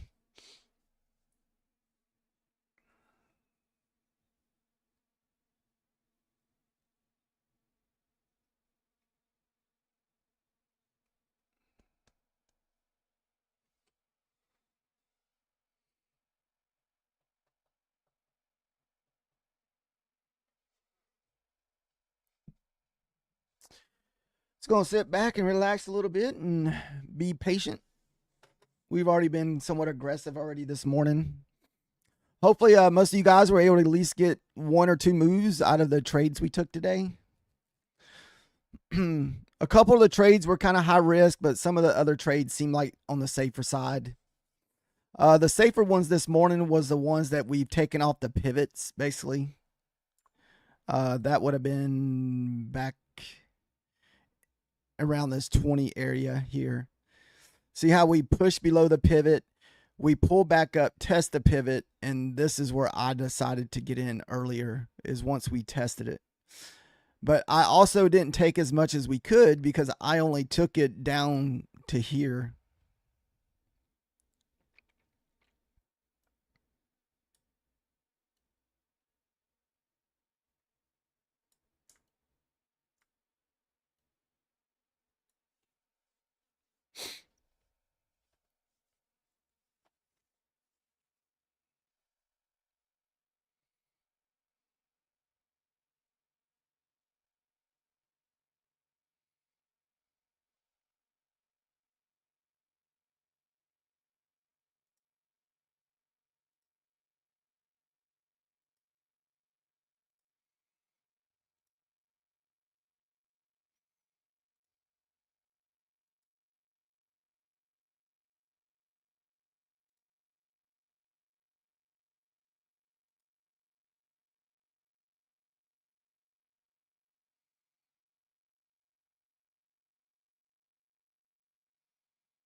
All right, so we're finally pushing through the 200 range there.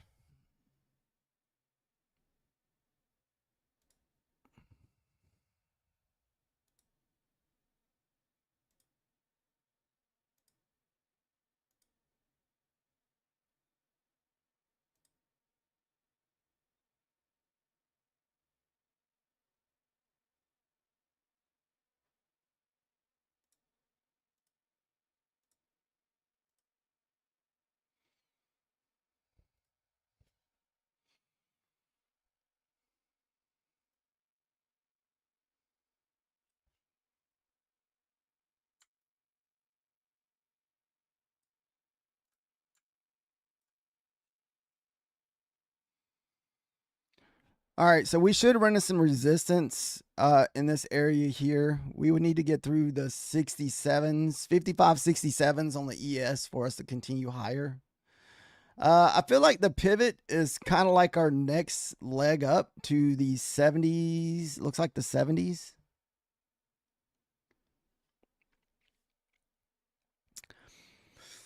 I like that we're above the 200s. We're kind of at the bottom here for this first initial pushback this morning.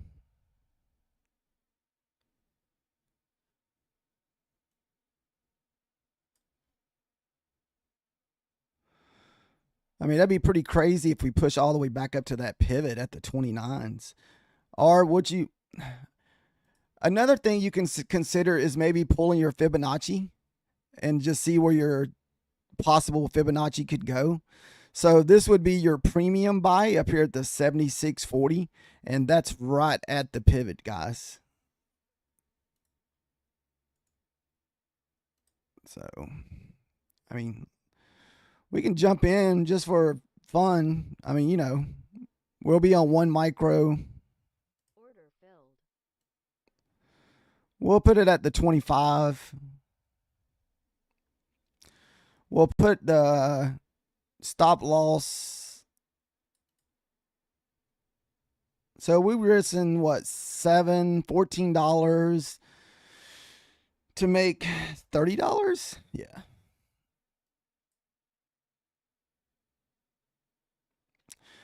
And I'm doing this based on what the Fibonacci's doing. Their premium buy is up at the 29s.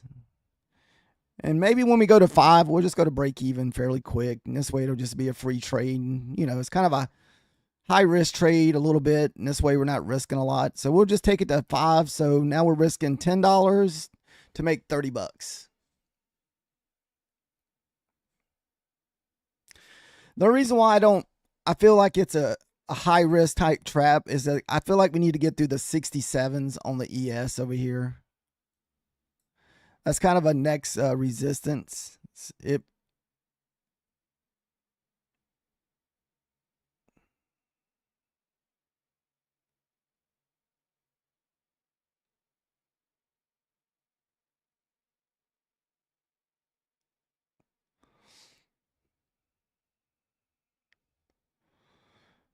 I like the 67s holding.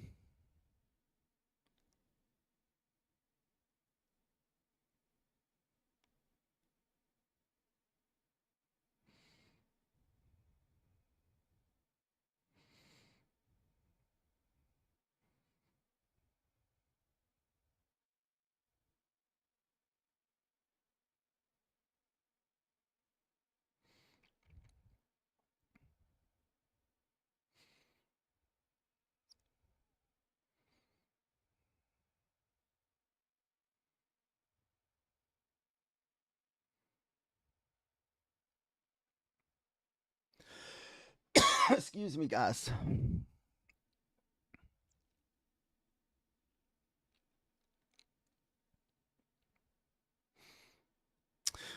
If we get the 10 handles, we'll go to break even. We'll just pretty much. All right, so we're risking $4 to make $30.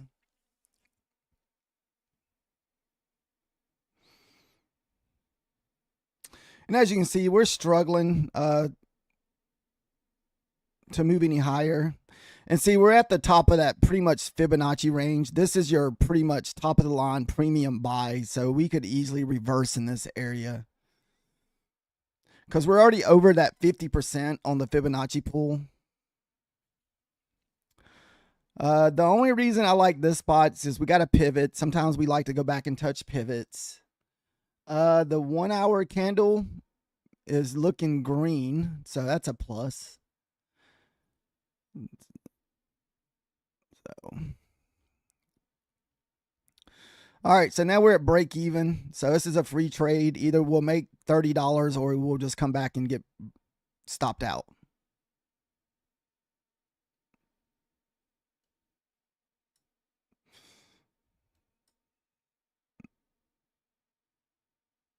All right, so it came back to stop us out for a break even. Like that's what I was trying to tell you. We're already kind of high in that Fibonacci range if you pull the Fibonacci. So that's what have made this a high risk trade here.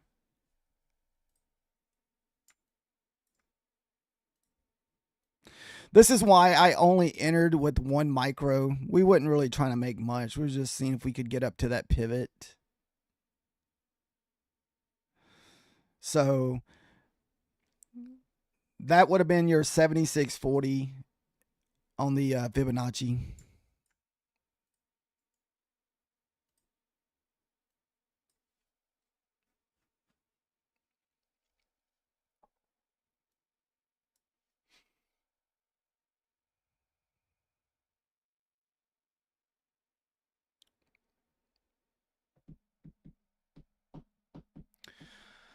If you did take that trade, hopefully you didn't enter too late. You could at least got 10 to 5 handles. Today has been definitely a decent scalping day. I mean, I've found quite a bit of 10 handle moves.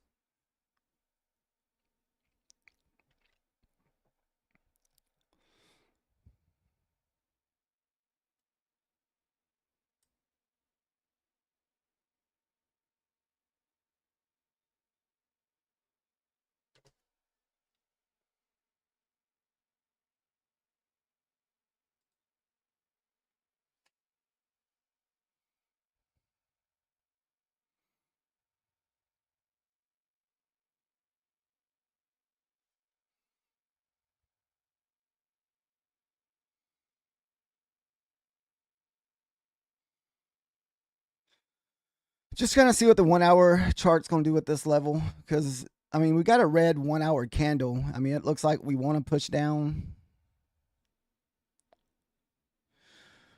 We're sitting at this level here at the 20, or not 20, but 05s.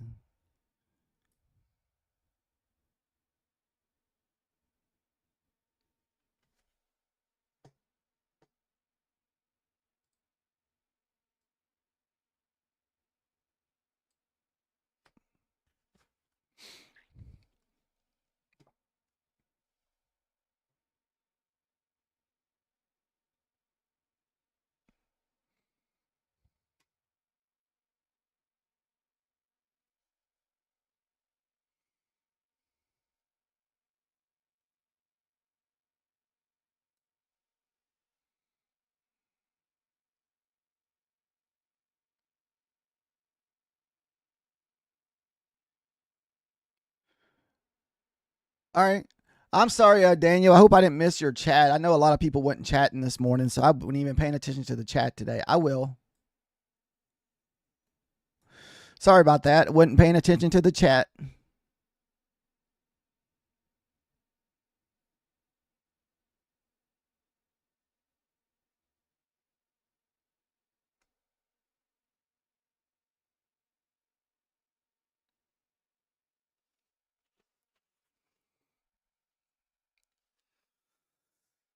Yeah, a lot of people aren't chatting today, so I've been just kind of focusing on the charts, which is no big deal. I'm okay with people just want to watch.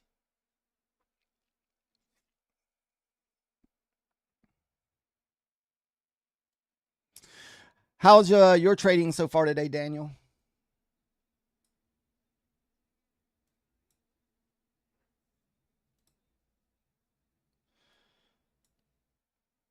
So far, I feel like today's been a pretty easy trading day. There's definitely nice. Yeah, most of our trades this morning were taken on the our Apex accounts.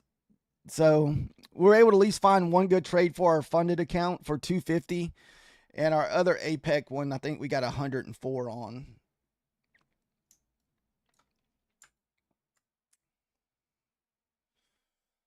I tried to take a long right here while ago above this level, 205 level, up to the 29s, but it looks like I was going to be one candle too early.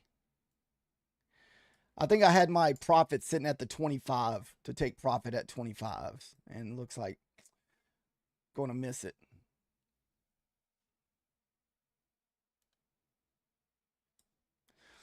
I wish I felt more comfortable re-entering trades, but a lot of times if I get stopped out or break even in a trade, most of the time I won't re-enter it. So we'll just sit here and just watch. Let's see.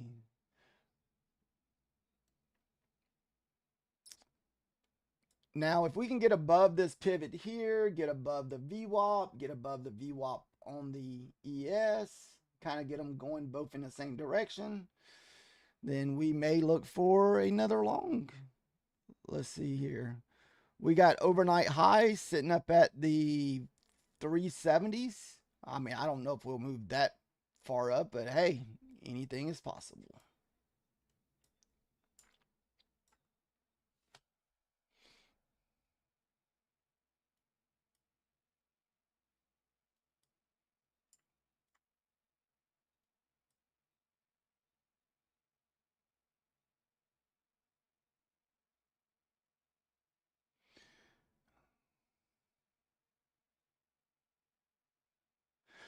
Oh, trader, it's been like taking candy from a baby this morning.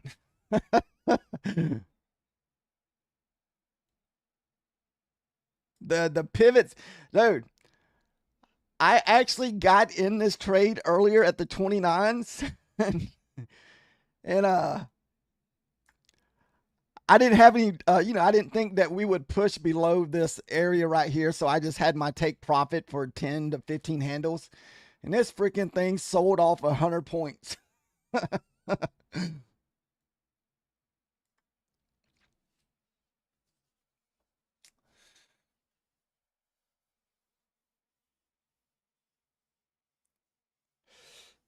So, uh, we made $250 on our 250K funded account and $100 on our eval on the Apex. And now we're kind of over here on Bulanox looking for maybe another entry. I took an entry a while ago, but I was one candle too earlier. I kind of got in off of this 205 level, and I was looking for us to move to the 25 at the top of this. This is the kind of like the premium price on the Fibonacci pool right here at the 29 in this pivot. So I had my stop loss, take profit at the 25, and we were one candle too soon. Look, it got up to the 23, sold back, and just hit me break even instead of profit. So that was my last break even trade there.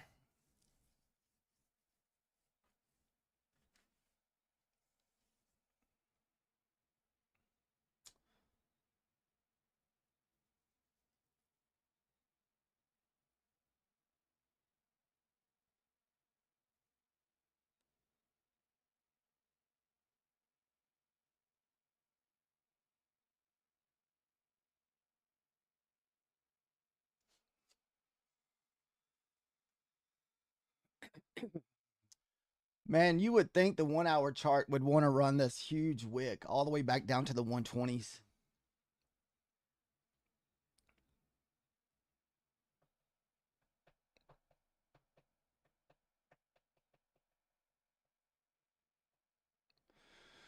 I mean, you got another inversion trade here, but I'm not going to take it. Just the fact that this could easily just be a pullback.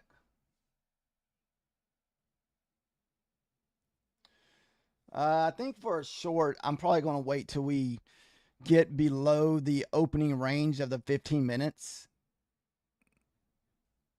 And I may try to look for a short in that area there.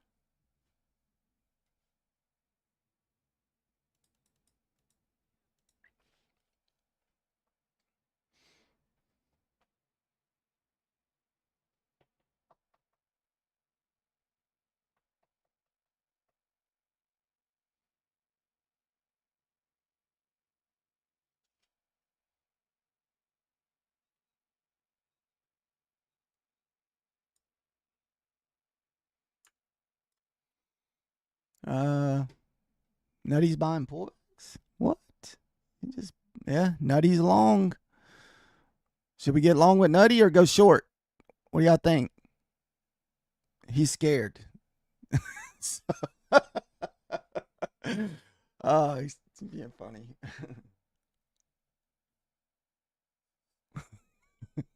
Go short. Maybe one day I'll try that. For every move that he does, I'll go the opposite direction just to see. I don't know. I mean, I feel like Nutty does good because he's getting payout, so he has to be doing good somewhere.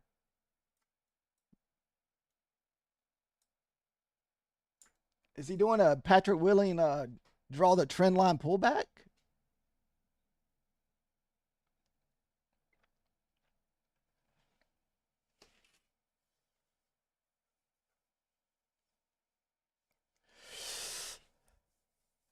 I really wouldn't get worried here on a long unless we push back below the 205s. Now, if we start pushing out of that area that I got marked down there, that's where I'd start getting a little worried.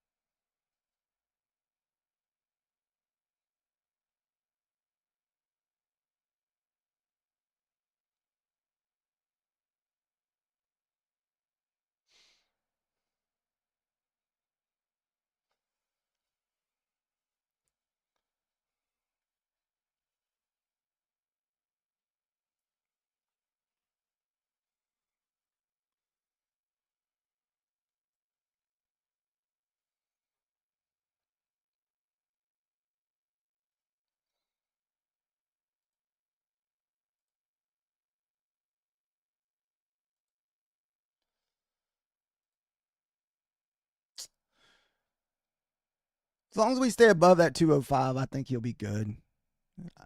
So wouldn't get worried until we lose that 205.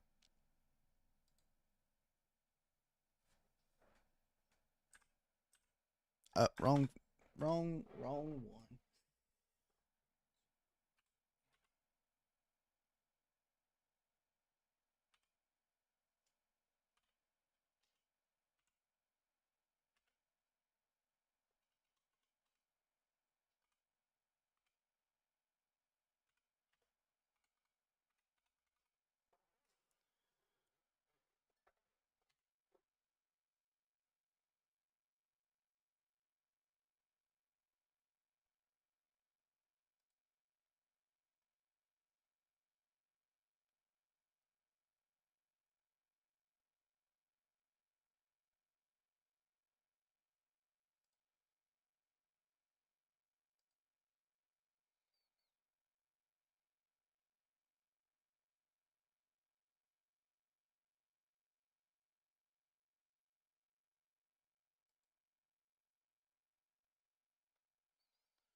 Not a Ohio fan. I don't know anybody from Ohio, Daniel.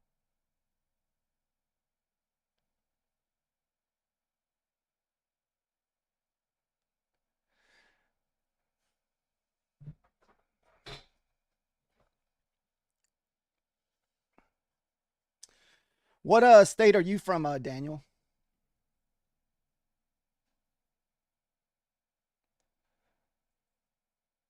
I'm not sure if I ever asked.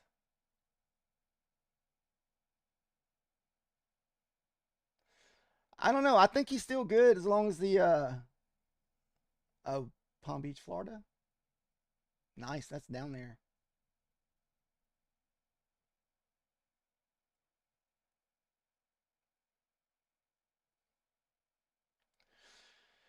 Yeah, myself, I hardly ever leave the southern states. We're pretty much I live in Northwest Arkansas, but we pretty much, and I'm from Georgia, so I pretty much just go from here to Georgia.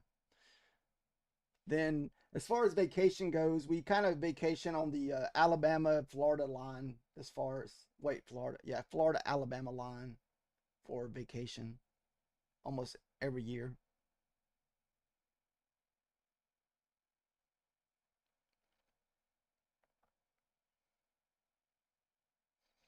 Kind of worried about storms this year. I feel like I keep hearing rumors that storms may be bad this year. I know Texas is getting flooded right now from that tropical storm that's moving up through there. All right, so we're approaching that 205. That's where I would start maybe, stressing a little bit on if I was long. And we're also at that 15-minute opening range. Oh, already got it marked.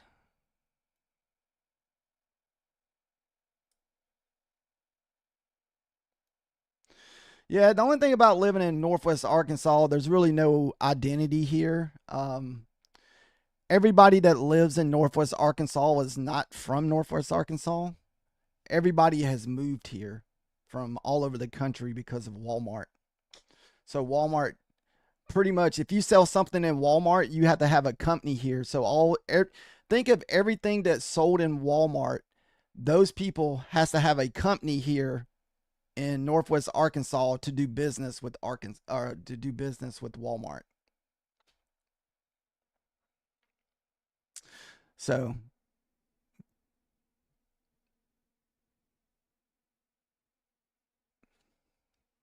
all right, so we're losing that 205.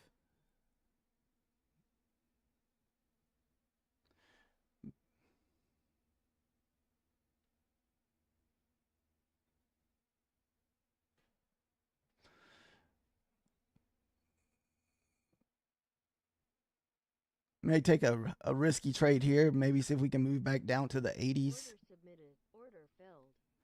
And we're only entered on 1 micro. We're just going to put our stop loss at this 205. So we're going to risk $20.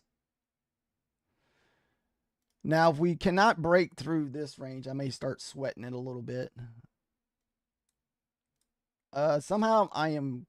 I don't know what happened. Somehow I got myself on 11 micros. I have no idea how that happened. I need to actually approach this with a little bit more cautious. I don't know what happened. Uh-oh. That's kind of scary. May have to close this trade quick if we start pulling back up.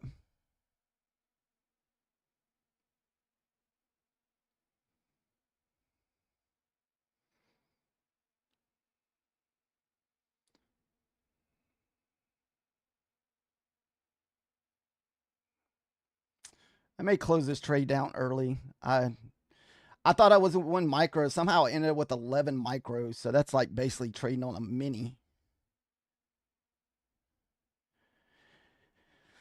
As long as we can stay above the 200, I'll stay in. But if it gets back around that 200 mark, we will shut her down. And I don't like the fact that we can't push down right here. We're struggling to push down. Shoot.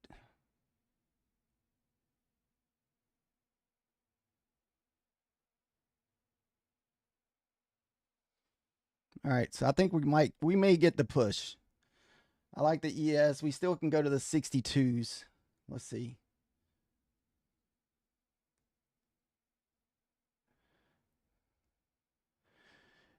Yeah, I'm kind of. I did not want to be in for 11 micros. Trust me.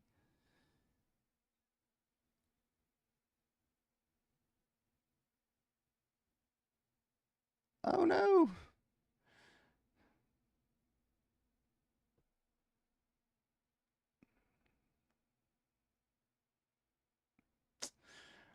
It gave me my out. Damn it.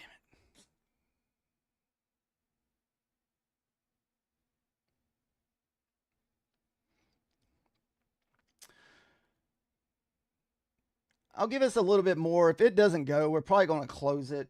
I'd rather just get out of it with little bit of loss as possible, especially if we start breaking this 200 here.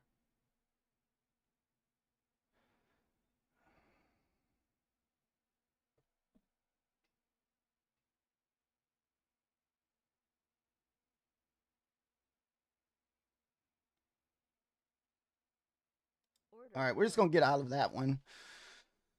Uh, and it still can move back down. I just don't want to take no $200 loss because that I was not supposed to be in that for 11 micros.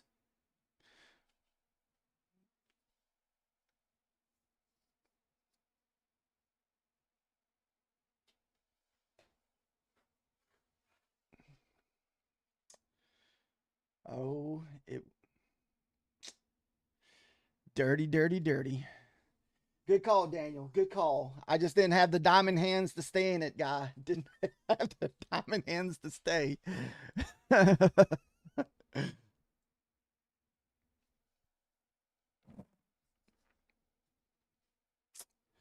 Ding dong dong it. See, I'd have much rather been in this for 1 micro than add to this trade.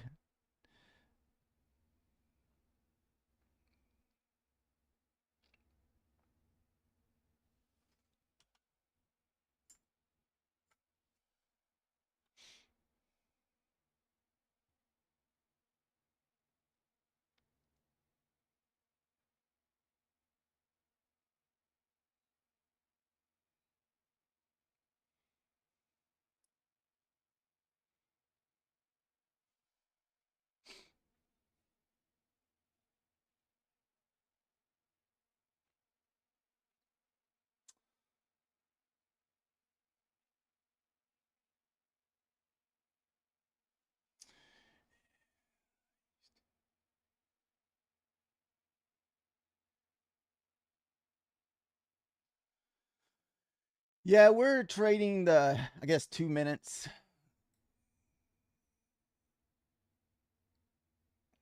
Oh yeah, it's definitely so. What I've been doing, Daniel, is entering on with 1 micro, and then once I know we're going in that right direction, I will add to my micro trades.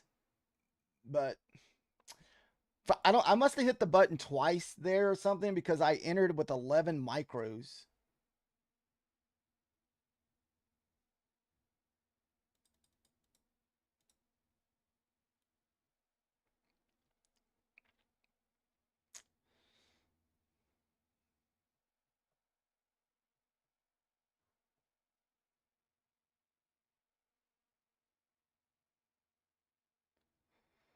And the reason why I've been trading the 2 minute, I like the fact that the candle was like, if you can get that right 2 minute candle, like let's just say if you got in, this is, I know hindsight's so much easier, but see how the 2 minute candle you're just never red. You just follow your 2 minute candle all the way up until you get broke out, pulled back on us for your stop out.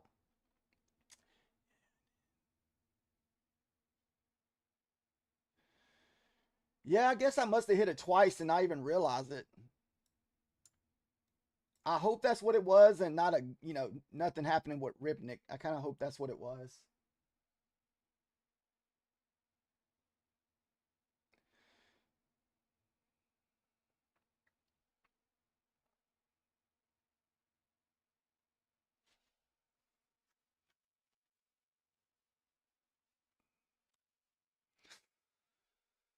I think if I continue try another short, I'm gonna wait till we get below the 79s, and this should put us also below the pivot on the ES.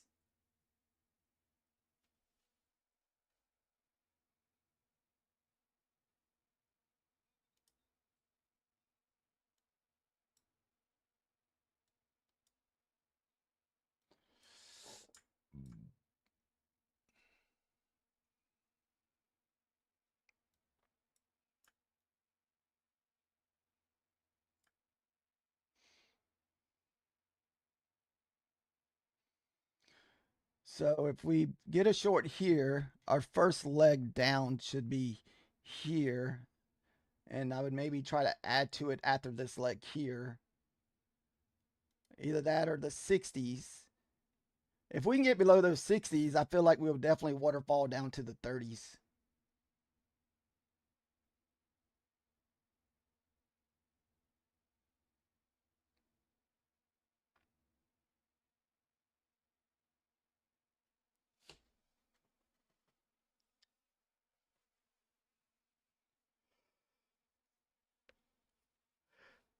Man, that level at the 205.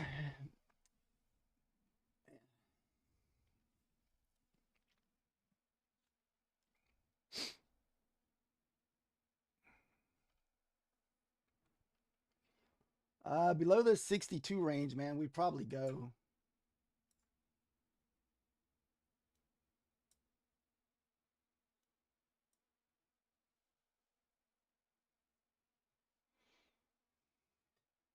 This time I made sure I only have it on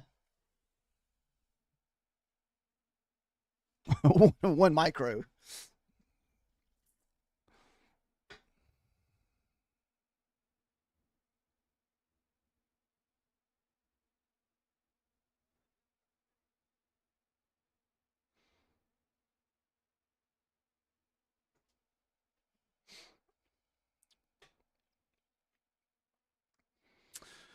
I'm saddened that I didn't have the courage to continue to hold this trade up here. But I know I didn't mean to enter that heavy on contracts, so I'd rather try to get my profit back off of $80 than I would $200.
We're kind of looking for the 60 fail over here on the ES. This is where I feel like we really fall off if we can break these areas over here.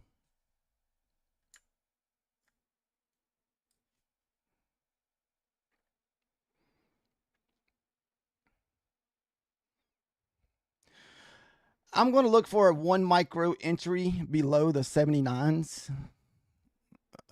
Let's see.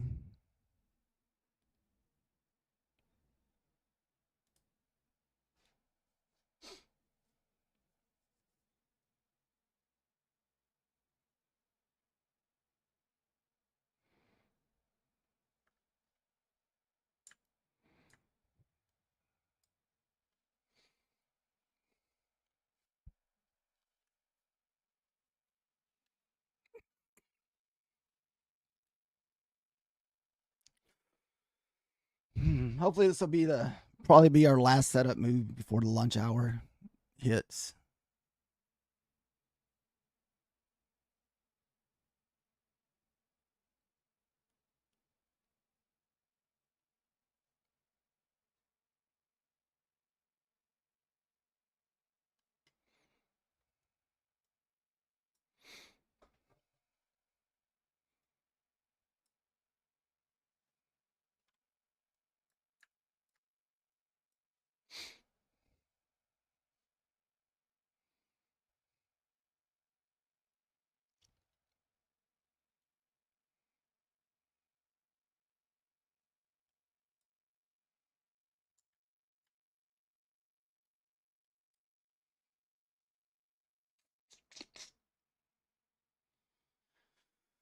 I'm trying to keep from jumping in a candle or two earlier.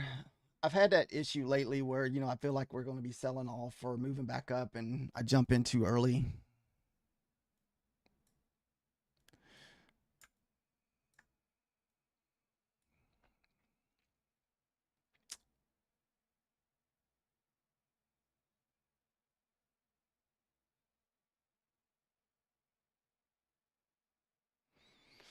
So this area that I have marked out up here, this is the this was a lot of liquidity built up on a 1 hour chart, and this is the top of the 15-minute opening range trade.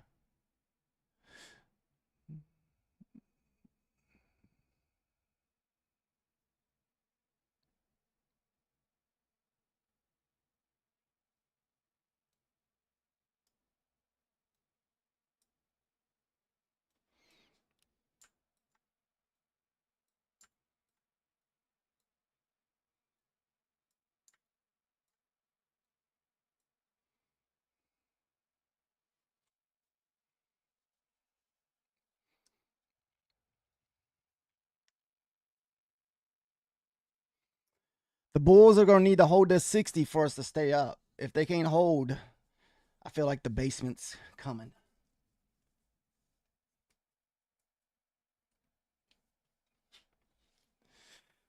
So we did get in this trade while ago below this 15-minute opening range, and I accidentally went in contract heavy by accident. I must have hit it twice or something, and so I just didn't have the diamond hands to hold it to at least get 5 handles, and I saw it pushing back up here, and so we just exited the trade. And so and we were up like $30, $40 on this account for the day, but now we're kind of negative 80.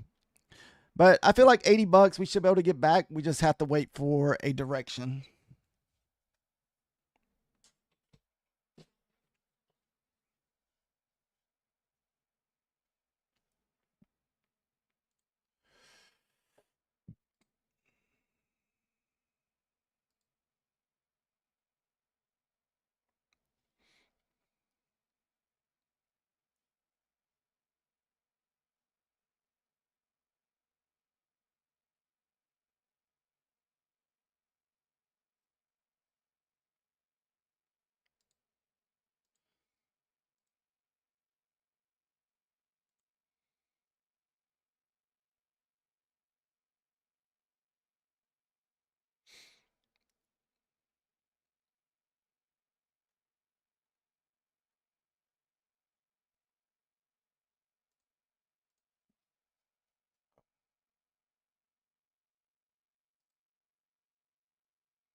Oh, quit coming up.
I kind of like that 15-minute open range is holding up. So let's see. Let me get to my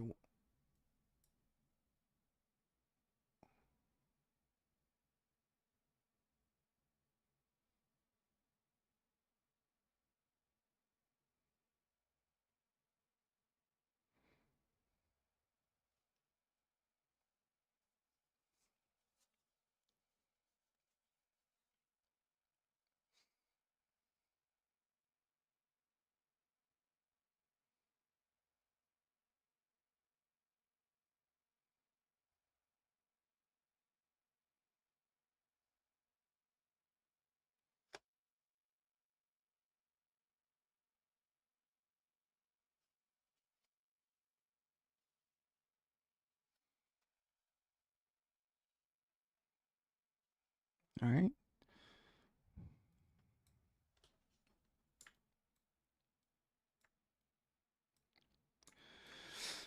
So I really wouldn't look for a short until we can get through this 62 area.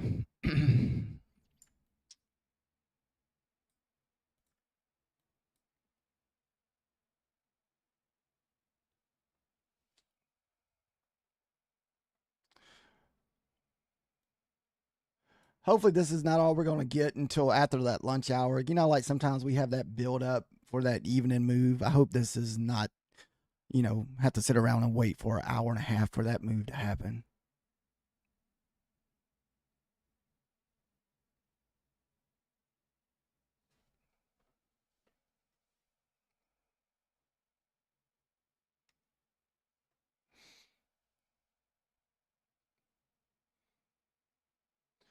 I mean, the hour chart looks like we're pushing down.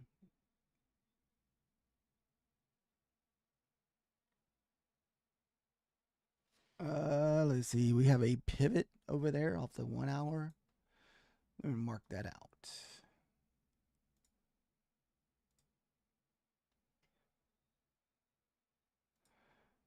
I like that 205 area.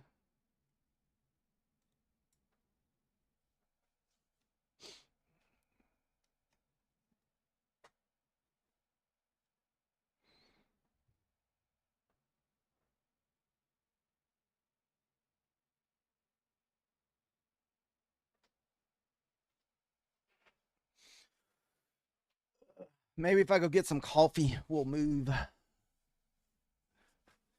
Trader G, did you find find a entry point that you may be considering?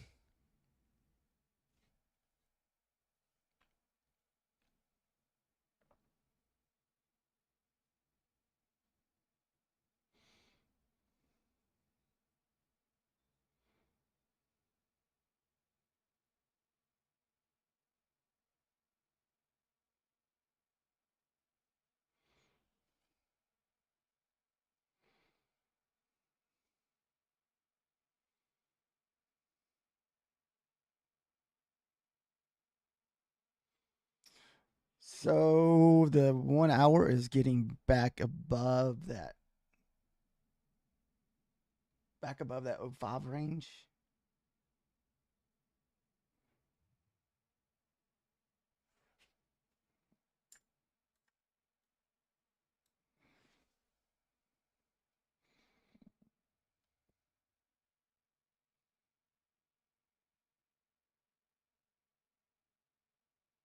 Hmm.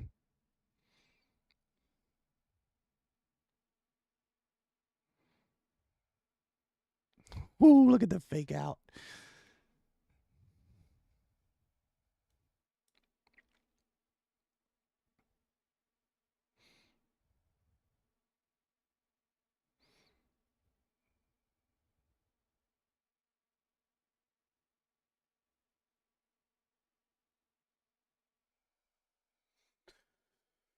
Man, excuse me. Look at the ES go. Probably gonna run us some resistance here at the 65s to 67s.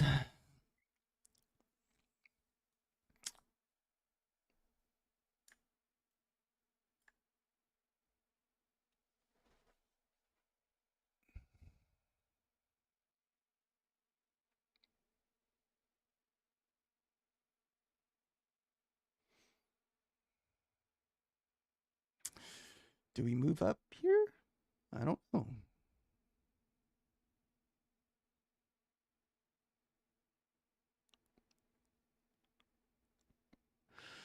I mean, we do have the VWAP sitting at the 30s. We got the VWAP sitting at the 69s if we're looking for a VWAP touch. But we also still have levels sitting up at the 67.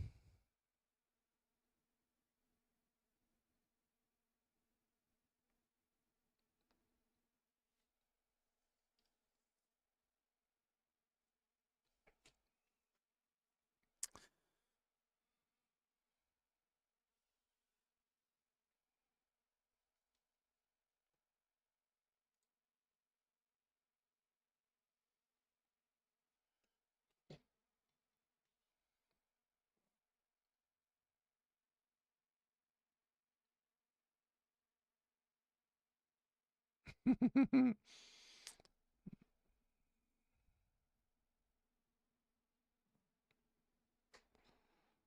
right, so if you use that 205 here for your stop loss, you'd be in for $10.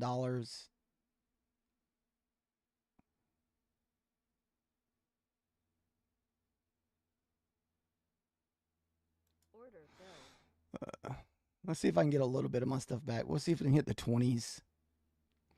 We'll use the fives, kind of like a 4-to-1 type. We'll risk, what, $14 to kind of jump into this trade.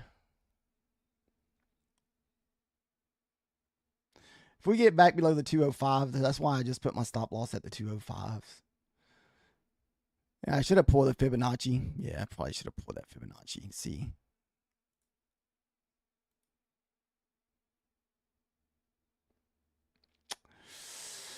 Yeah, we were kind of up there. I should have done that for it. We were kind of in the 60% on that move back up.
Maybe that was the liquidity we need to push back down through the 60s. So we won't try long again here, just the fact we already tried it once.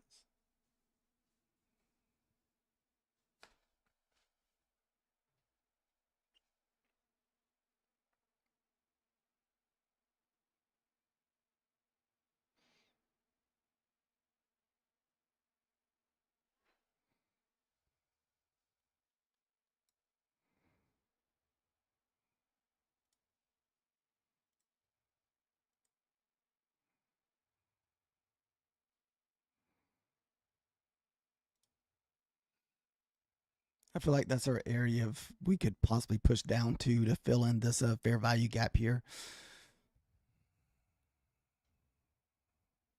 Well, no, we've already done that one. No, that wouldn't be. We've already cleared that out.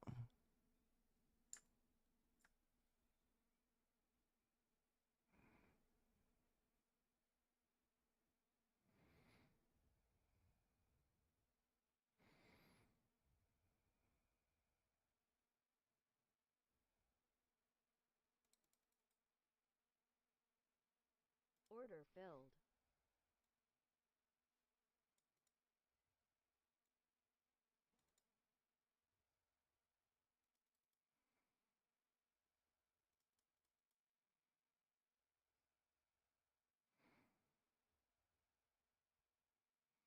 Order filled.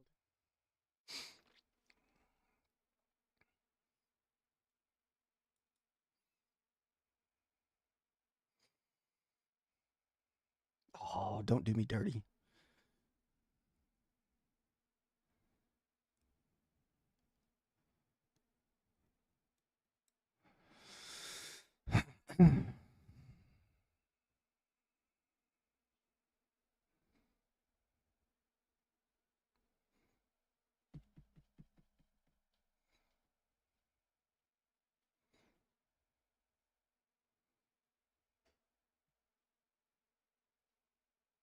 Target filled. All right, we got our profit back at least. We're $4 to the good size, guys. See if now we can find one more entry to try to get some profit back. We'll do the same strategy where we enter a trade with one micro and add to it. So that seemed to work out pretty good there. Entered low risk and win big.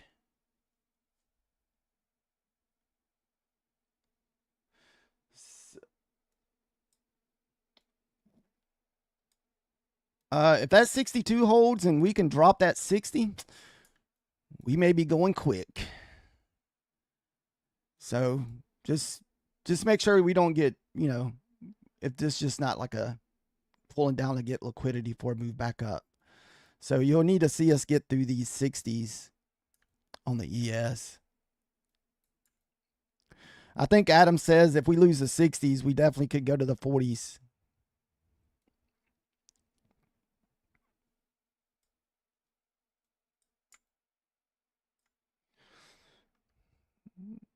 Maybe.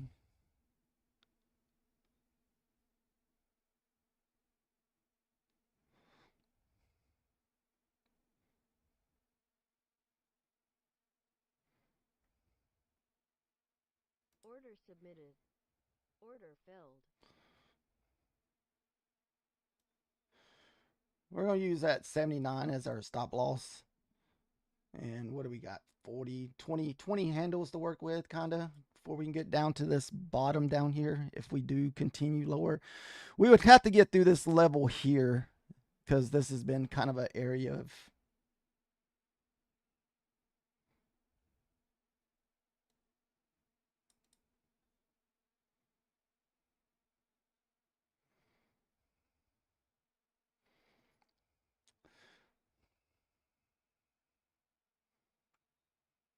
Order submitted. Order filled. oh, shit. I might have got tricked on that one. I thought we were going to sell hard, see that quick move down, then move back up. So, woo.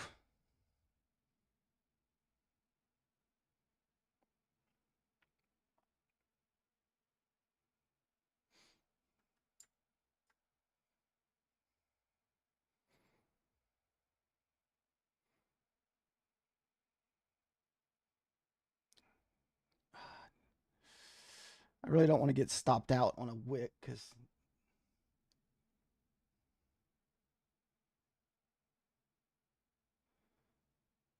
hopefully that wasn't the fake below 60 run for liquidity graph crap. We're moving back up. God dang it.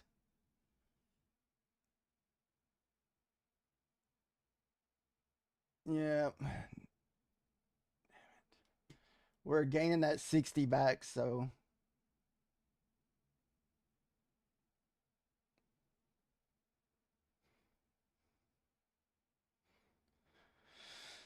if we lose this 79, we're probably going to move back up.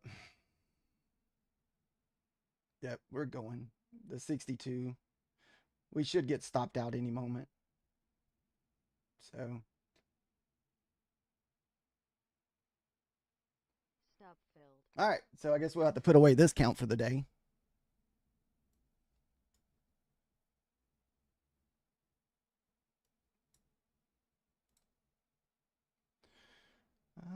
New account. We don't want to lose any more on that thing.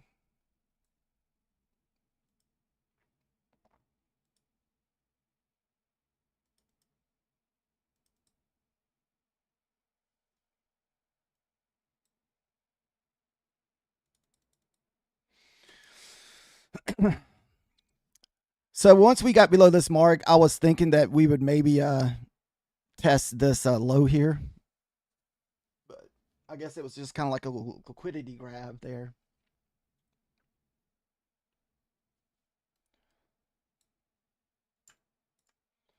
So now we're kind of back at that 70.83 level.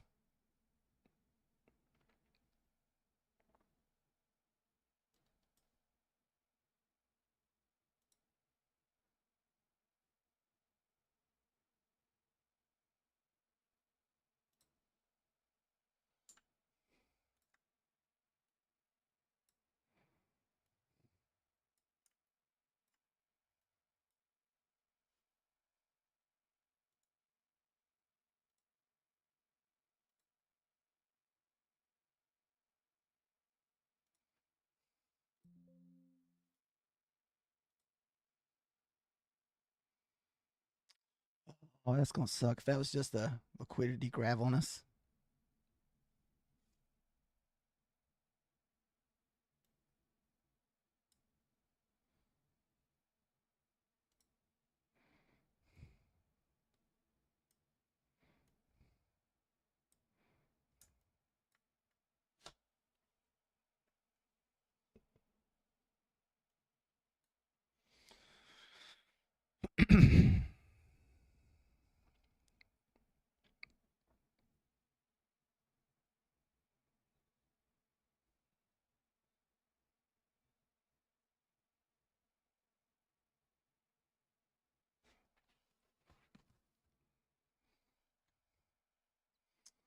Man.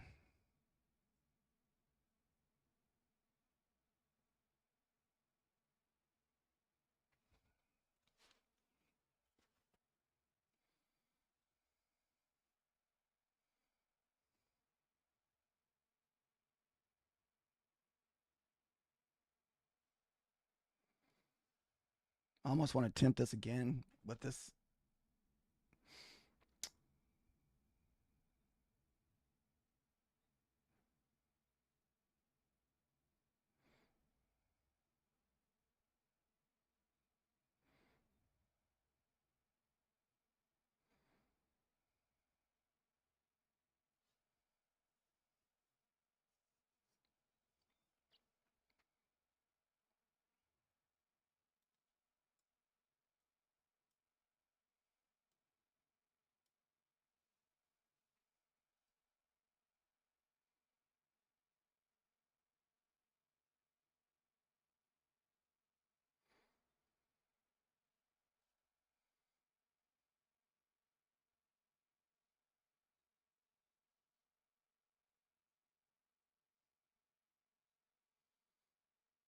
it's like, is this gonna be the second attempt to lose that 60 range?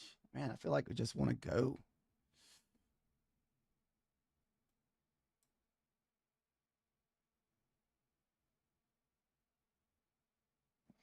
May try to jump back in this on the 1 micro and just see what happens.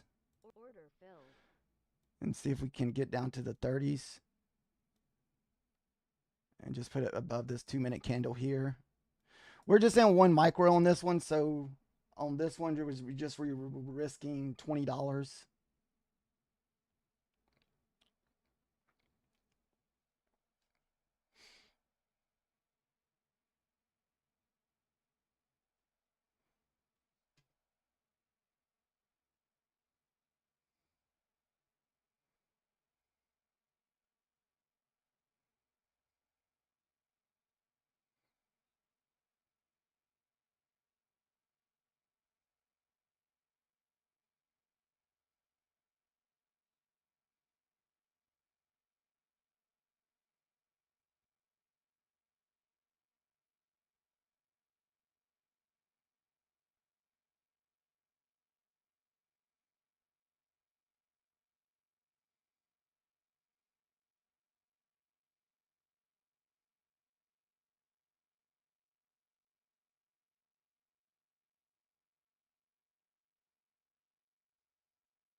Order.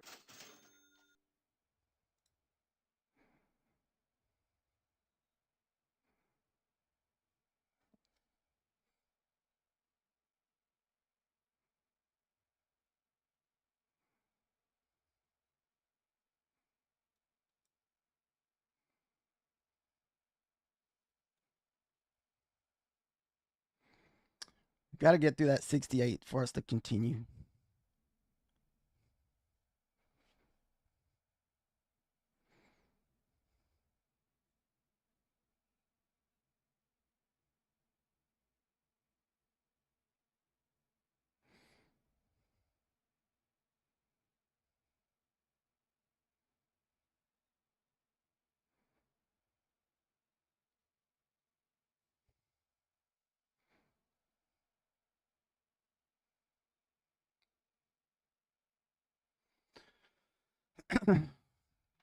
Right now, we're just on one micro, so there's not really a lot of skin in the game. We're just trying to see if we can get the right direction first.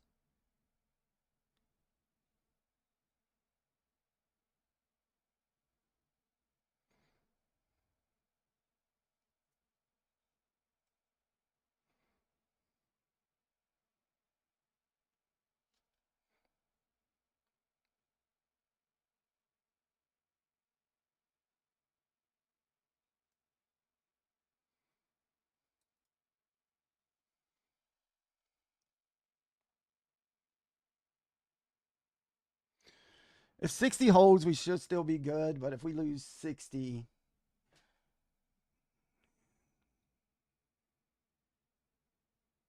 how you doing today, Baldwin?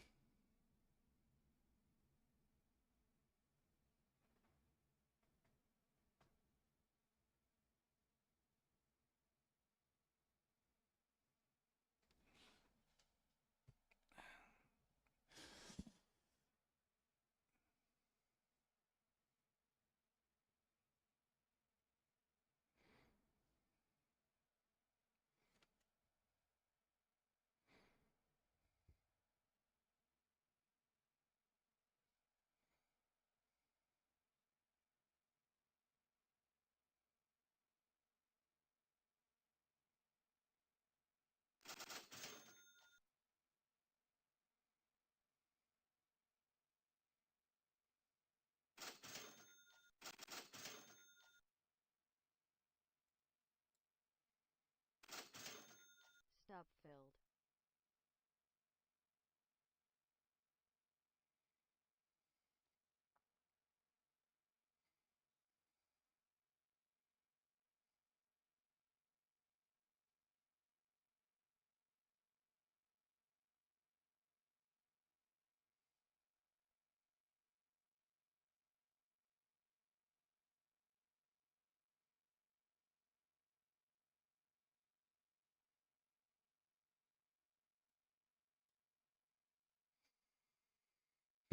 So we're up 12 handles so far on this contract here. We're just going to take it a break even.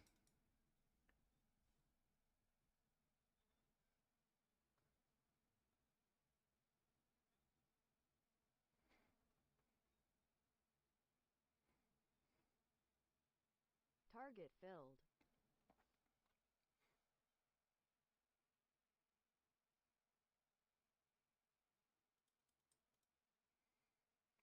If I can get below this 50, I may try to add to it again, but I need to see us get below this 50 range.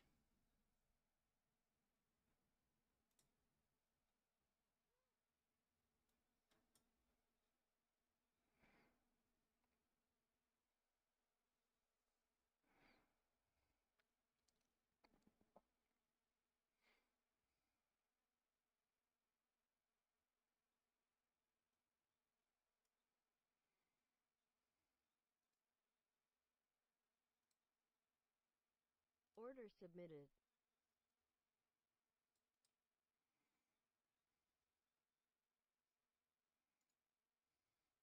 Order submitted.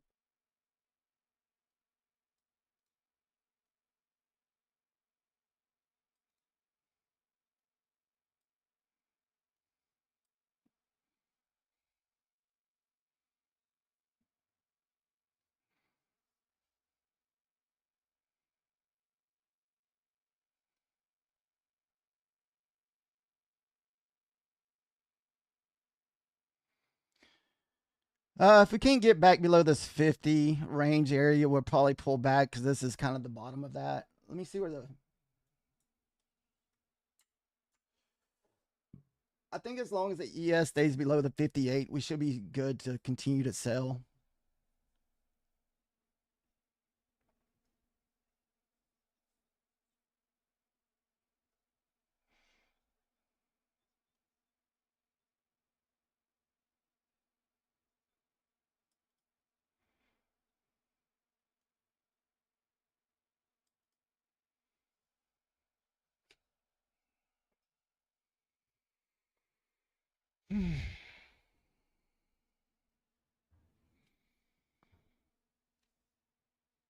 And it may come back and just stop us out for break even.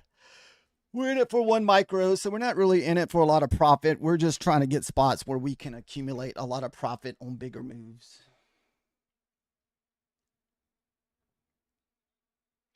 But if you did take the short off of that 80.79, you could at least got 10 handles easily.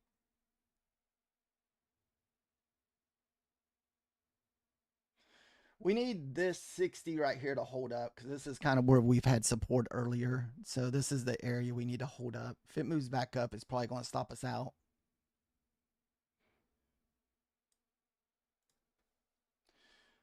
And right now the ES is kind of pulling back up to that 60, testing the 60s again.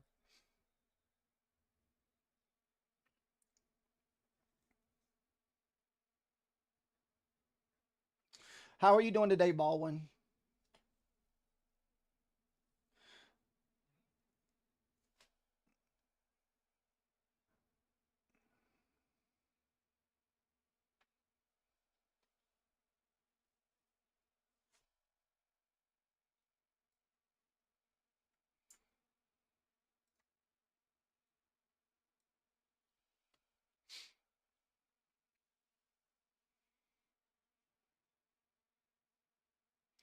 The only way this really works if we get it to sell off. That's just what I'm kind of hoping for. We have a waterfall drop once we break through these 55, 60s.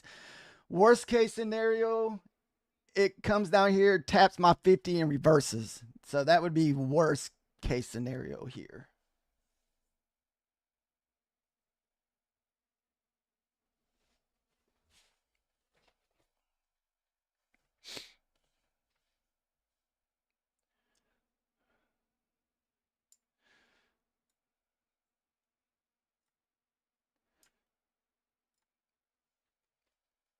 For us to get a waterfall, we got to have that 60 break. And like I said, it could come back and just break even us for no wins. So all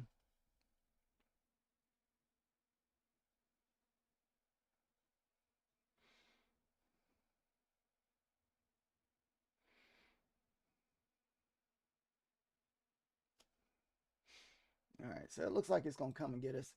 I might give it a little bit more room just because I know we're tapping that 60. I think as long as the 60s holds, we should be good. But if we lose the 60, it's going to go.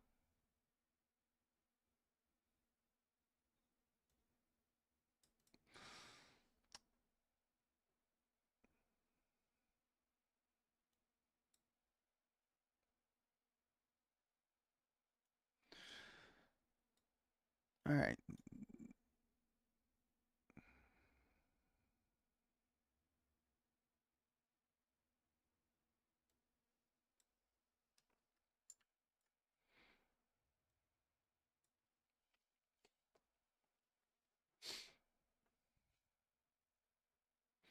I didn't want to come back and get one ticked on that. That would have sucked.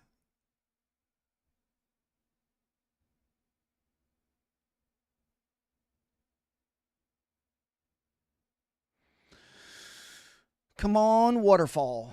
We need the waterfall, guys.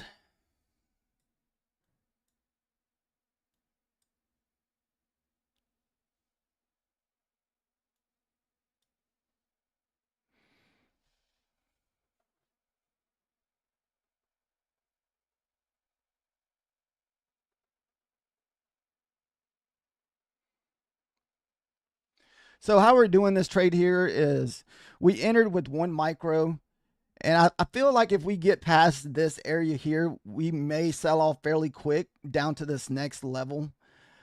And the reason why I picked the 40 is because this is the next candle up where, we bounced off this area twice. So I'm hoping that we sell pretty fast through 50 to 40.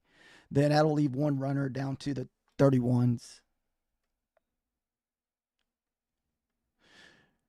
If the ES can push down to the 55s, I think we'll go quick. Good morning, Kiambra.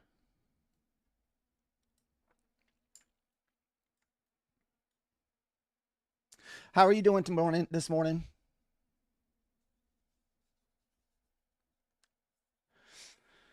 So far it hasn't been a bad morning at all. I mean, we've had a few losers here and there. Apex, we have Apex accounts we're trading on along with Bulinox accounts, and so far they're good still. I think I did lose some accounts last Friday, copy trading. That was my, I guess, last bad trade day was last Friday.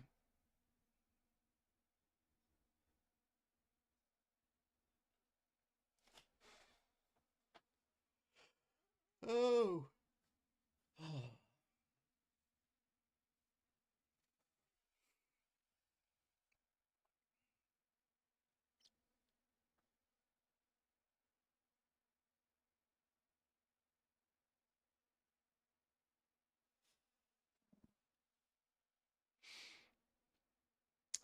So this would be a nice overall trade if you're just taking your normal trade for say 5, 10, 15 points if you're taking those kind of trades.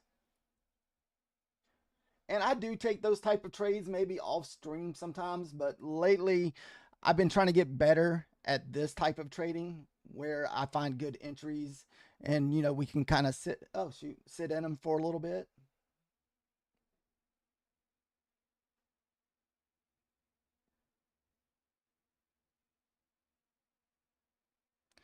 And see, it's a lot easier to hold these trades when you're in for one micro.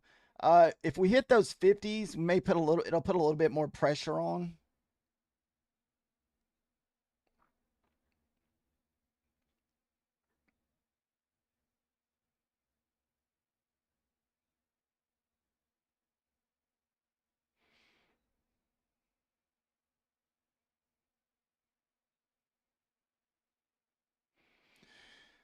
Yeah, we just got to get through this 55 area. This is the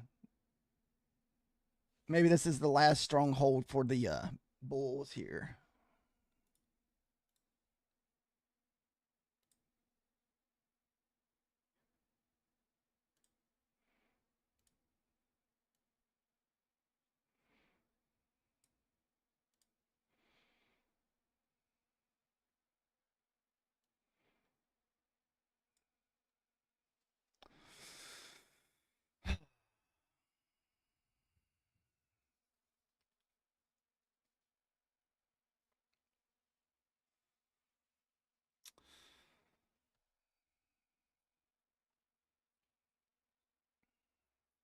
So is anybody in this trade normally, like maybe with some higher risk? Is anybody in this trade here?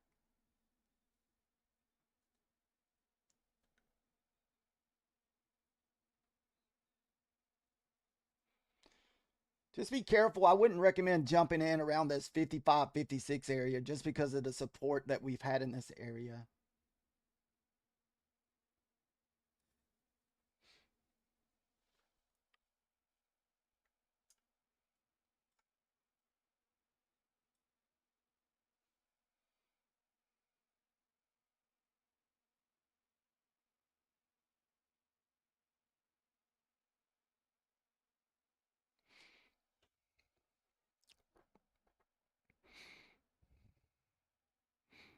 All right, here's that bottom. We got to get through this area for us to continue down. This is kind of where I want to see us the waterfall drop. Ah, look at that reaction off of that.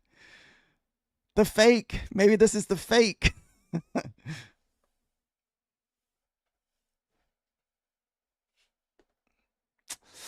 Uh-oh, that's scary. We're pushing back above the 60s. Hey, Angel.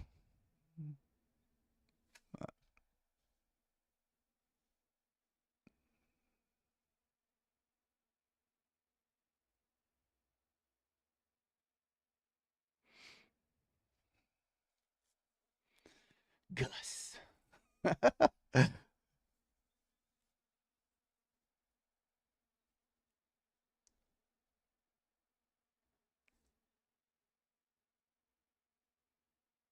We're looking for the waterfall, Angel. Looking for the waterfall down to the 30s.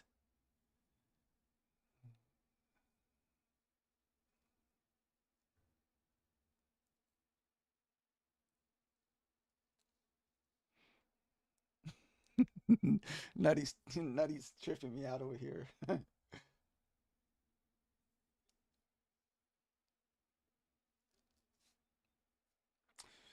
And this could be the bottom at the moment. This is, this is possibly be a long area. Don't really know yet. We got to get through the 55s for us to continue lower. And see, we're testing those 60s again on the ES, and that was kind of the line in the sand from earlier.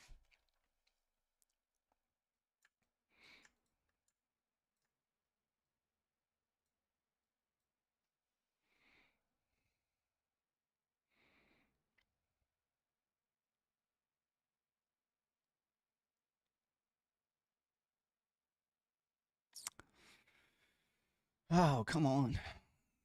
Maybe this is it. Maybe we'll finally start pushing. Let me see the ES. Maybe the ES doesn't have any more room to go down.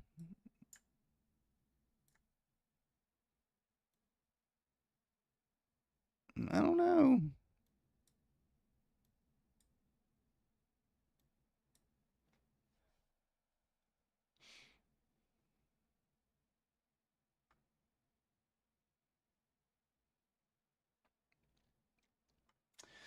So what do you think, Angel, along out of the 30s if we get back down there? Or do you feel like this is actually the long area out of these 60s?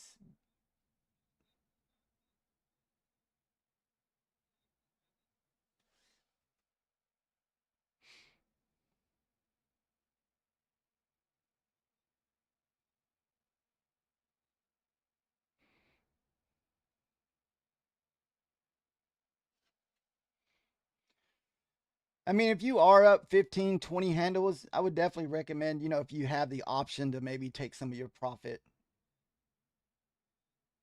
just in case we don't continue through these 55s.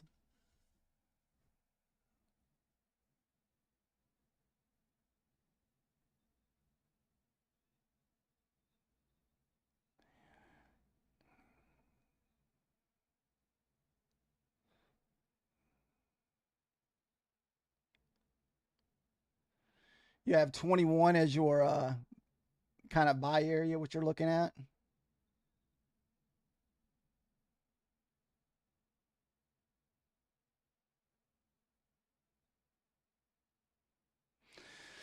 Yeah, we got to stay below this 60 over here. If we start losing that 60,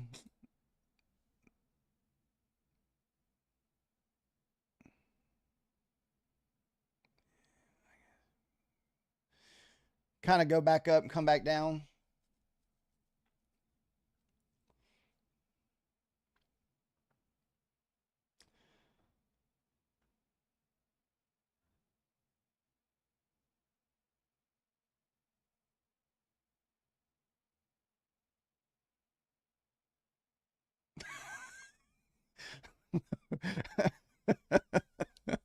Old Rain Man methodical over there.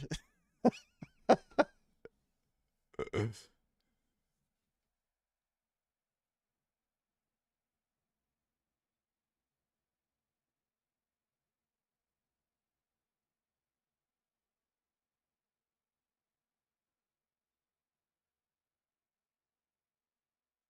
right.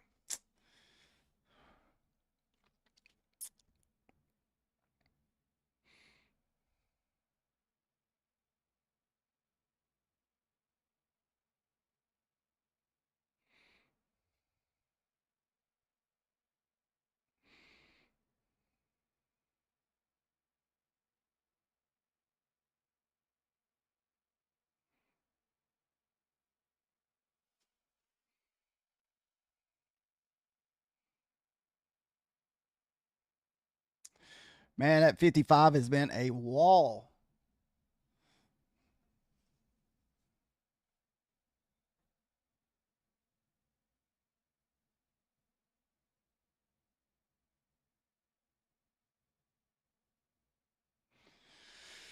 And this is also the lunch hour, so we have a little less volume. I just hope it doesn't go down and kind of touch us in, then move back up.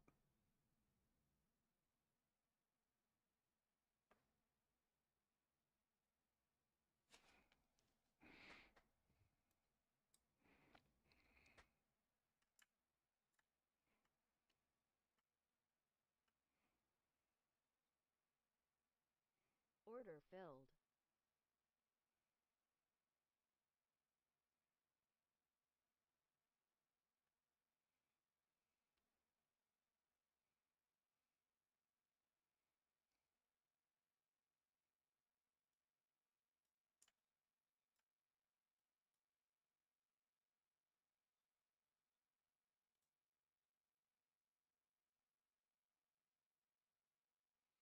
I lost my ES chart.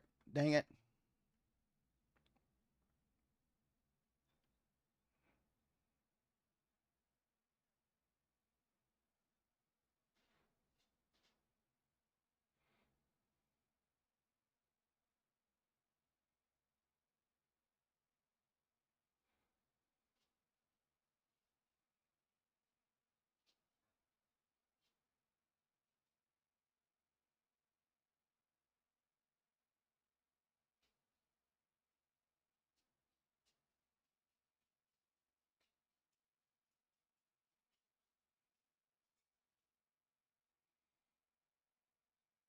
Order canceled.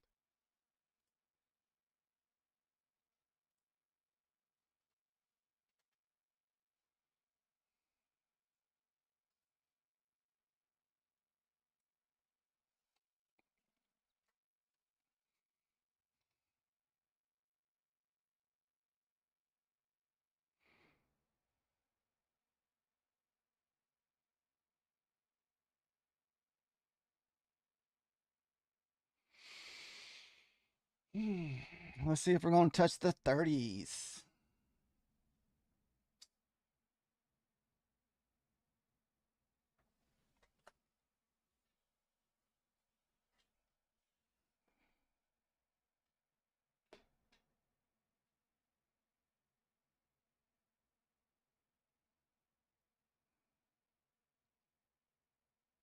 Target filled. All right. The trade is over. That was a nice long trade. Nice, what, 40-point move if anybody was able to hold on.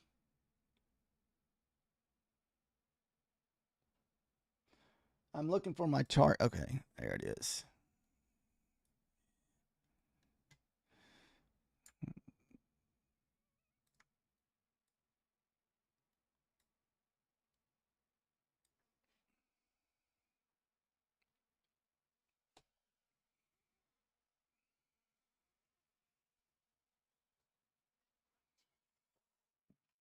Did anybody get that short?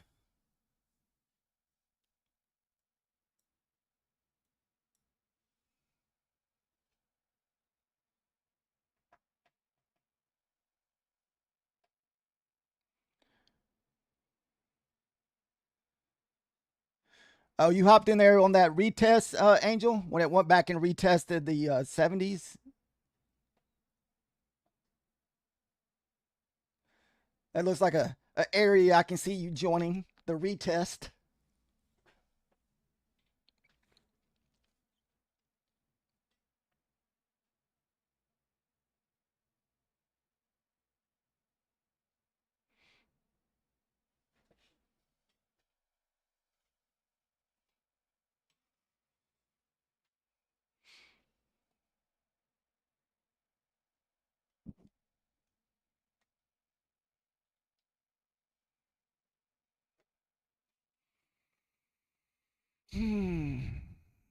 Wow, it's going still. Angel, did you stay in that trade then? I mean, the ES could go all the way down to the 40s right here. I mean, this is what we were talking about, that 60s. I mean, it's if we lose that 60s, it's probably going, but I'm not going to enter it now, but from, I was talking about that earlier.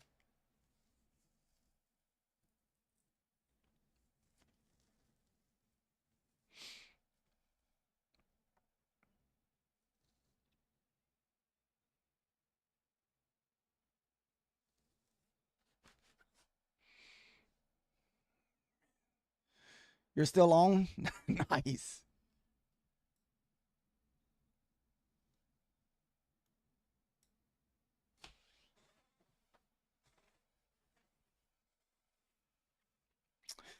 Wow, I feel like the 80s is the next target down here.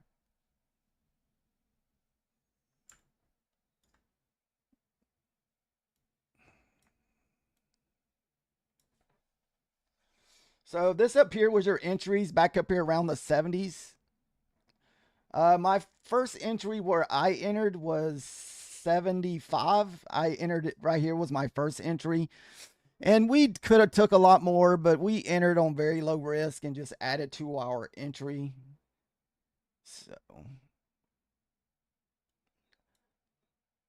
I kind of feel sad I didn't stay in because that would have been nice to have another 100-point move.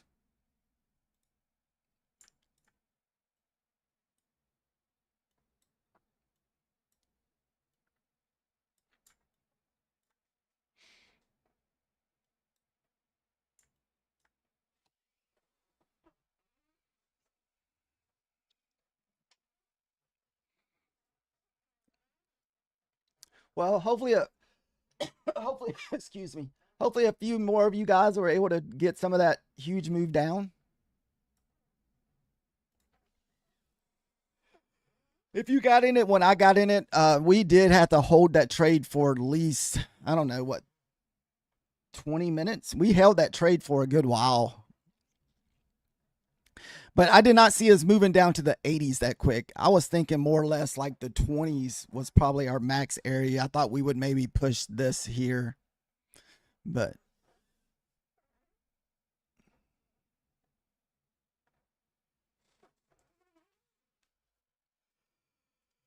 oh man.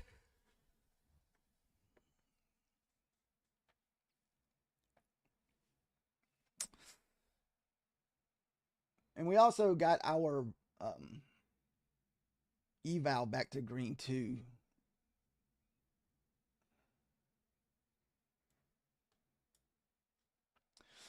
Yeah, we took a losing trade on our one eval earlier and lost $100 something, but we got it back. Nice trade. Goodness. I know, man. I feel bad. I wish I'd have stayed in, but I just did not see us going that low. It's like I missed out on 50 points. That would have been an 80-point trade for me if I was able to hold. But you know, everybody can sit here and talk hindsight. But hey, I'm happy with 40, 45 points total for that total trade, even though I did miss out on 50 more.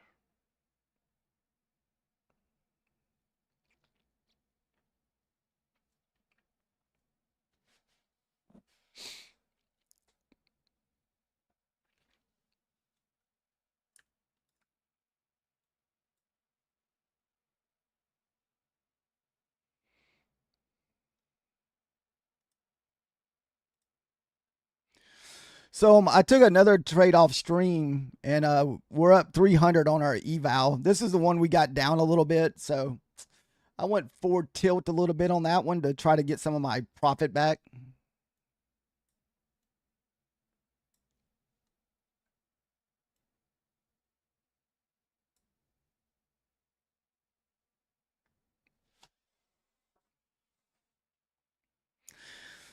Then I know you had said something about 21 as an area, so I thought well, maybe that 21 area would be a good spot to get out to.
hot it is outside today.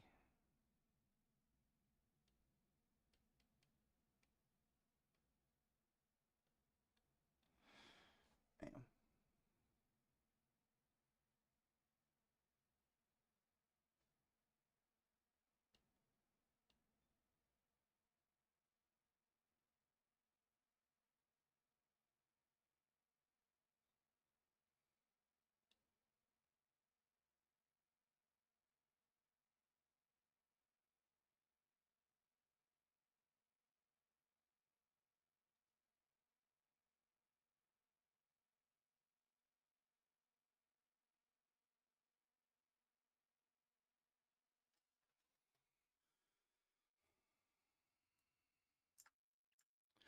Oh, okay. I forgot I marked out this area down here this morning on the 4 hour. This is on the 4 hour support here down at the 2000s. So, I mean, I don't know if we'll sell off another 80 points. We'll switch over to the 4 hour and see.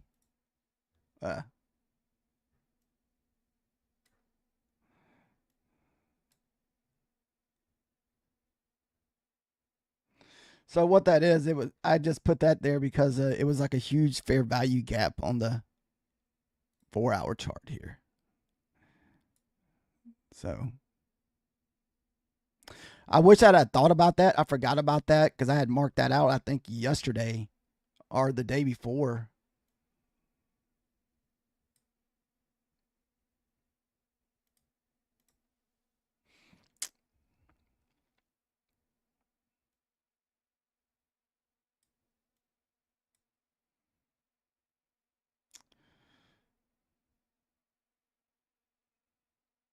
Wow. Maybe we are going to fill in this gap on the 4 hour. We'll check the 1 hour.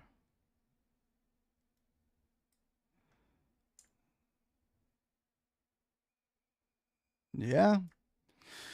I mean, it's big possibility. I mean, we could push down to the 20,000s.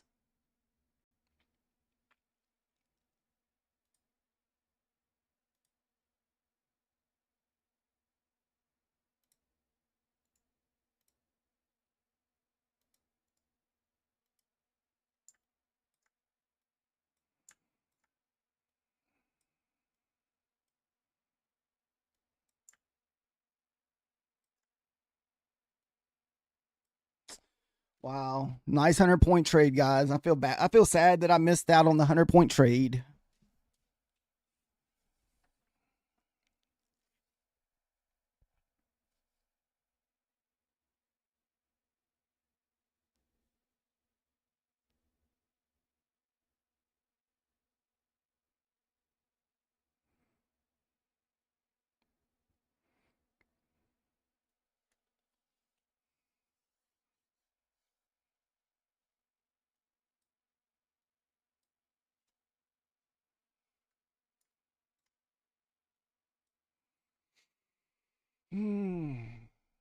Moves like this, whenever we get down this far, it's really hard not to get the FOMO where you just want to jump in.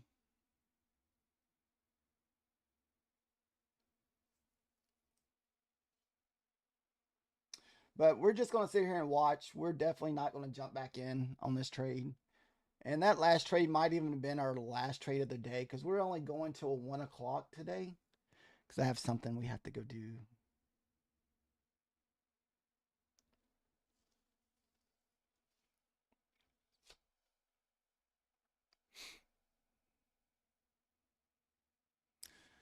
Look at Drew. He's still in. Where was your entry at, Drew?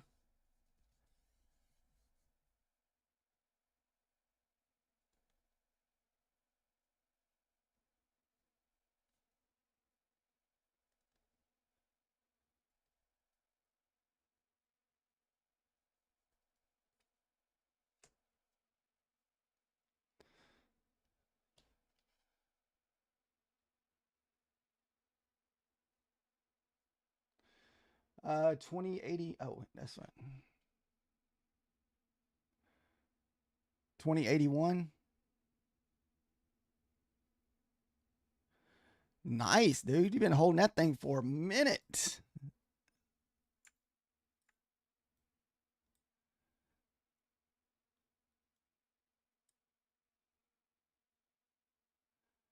Okay. For some reason, I thought when you put that 180, 150, I thought you said you made $181.50. Okay. Sweet. Nice 100-point trade. Almost, man, you got 200 just right on the cusp. I think the 200s are this 20,000. We will run into some resistance there. If you look at over at the 4 hours, that's the bottom of the fair. Okay. You took it off for a runner. Okay. Good deal. So this is the area that we would be looking for some resistance. It's the bottom, the gap in this 4 hour chart. I don't know. It may. Man, you may hit the 200 on your runner. It'll be close.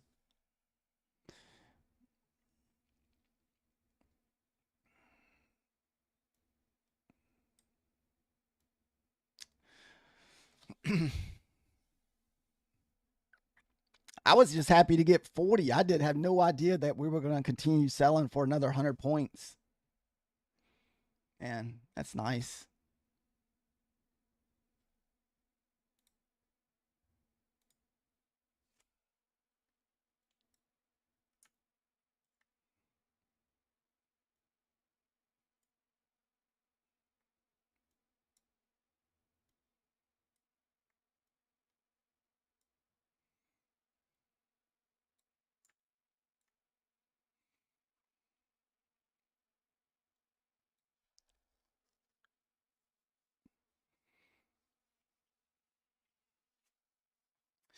What kind of contracts were you using on that trade, Drew? Are you using minis or micros?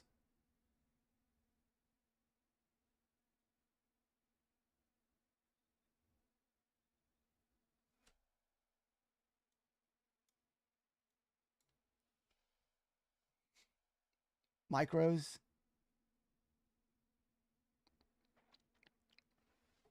Same here. That's pretty much what I've been trading with myself is micros. So I don't blow my account so easily if I pick the wrong direction.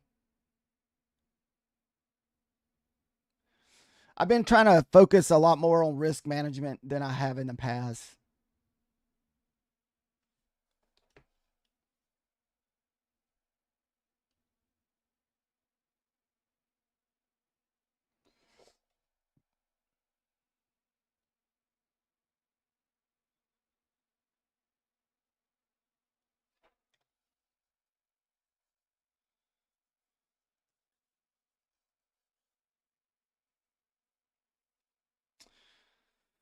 Let me see if I can look at the ES and see if we can maybe get a stopping point. Let's see.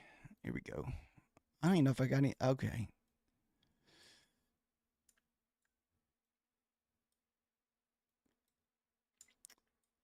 So our next level down is going to be the 30s. If we can get those 30s, you definitely should. You'll have your 200 points.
So if this 30 area can hold, we should push down to the 30s.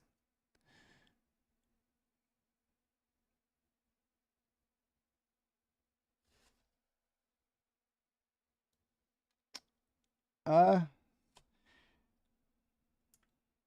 was trying to see it's close. I thought maybe we had some double bottoms there. I thought, well, maybe if it pushed back up, it'll run back through.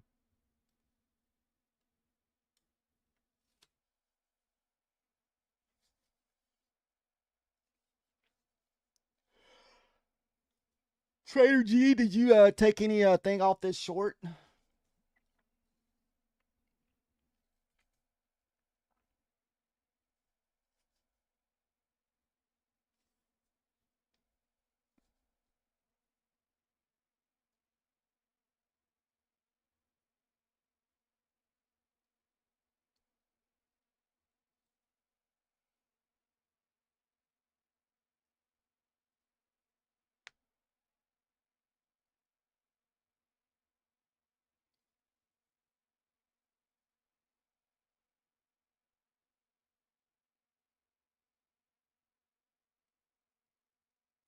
I just feel like we're so close to filling in that 4 hour fair value gap.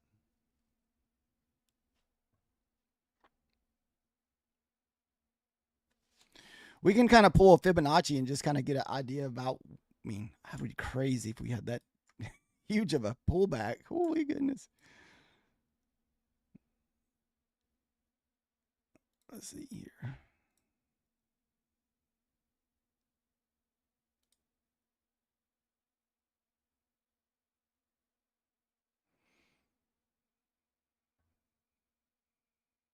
Man.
Oh,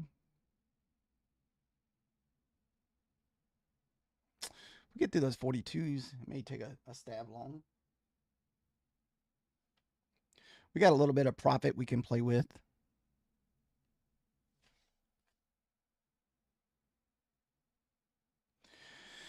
This long, I would take it on risk just because we've moved down so far. You would think we would get some kind of retracement.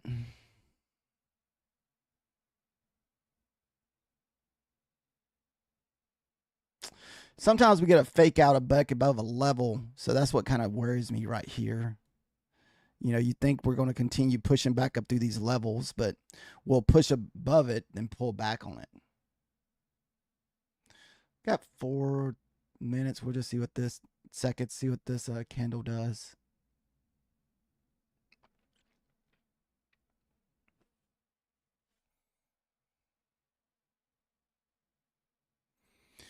We may just do also, if we do take a long, we may just do that thing where we followed up on our 2 minute candles.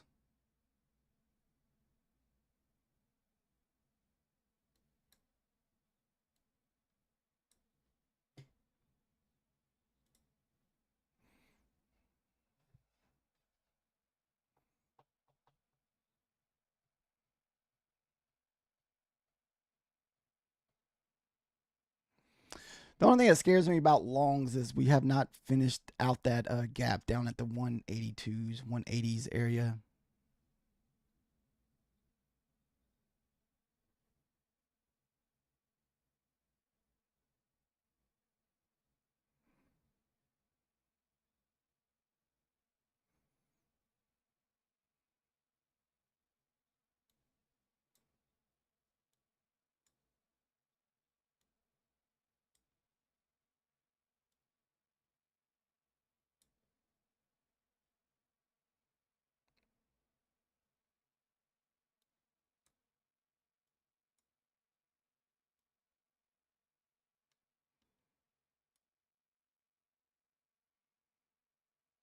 Order filled.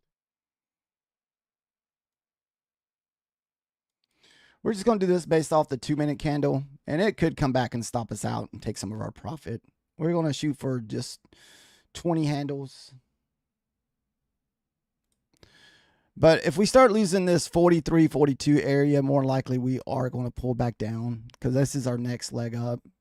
You would think after a 200-point move, we would have at least a little bit of retracement.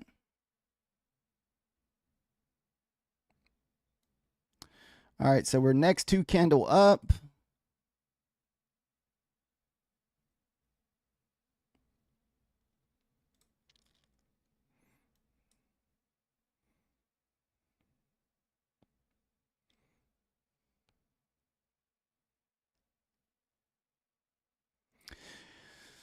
And right now, we're just on 1 micro. We're not risking a lot. We're just seeing if we could get a win in trade. This is all this is.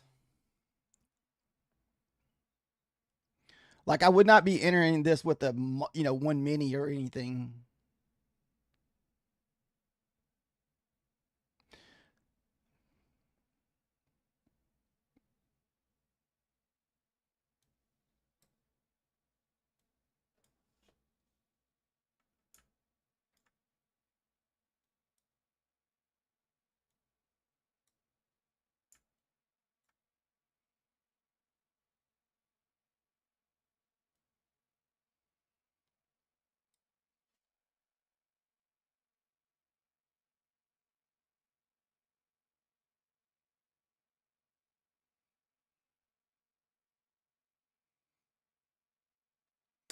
If we can get this candle to print green, it'll almost put us at break even.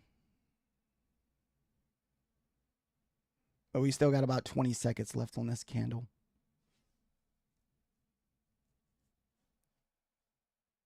Unless it goes up and hits the 80s. 15 seconds.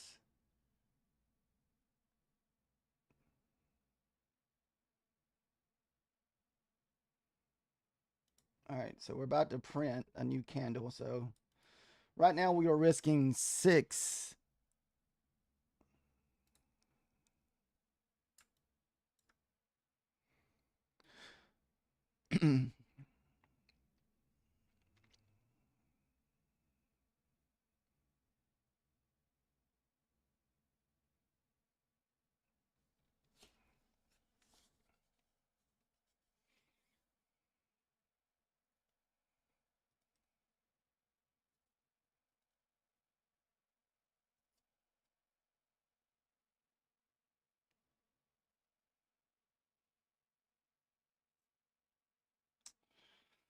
I almost want to close it so we'll be above $300 for the day, but well, at least $300 on this account. Kind of losing our momentum up here.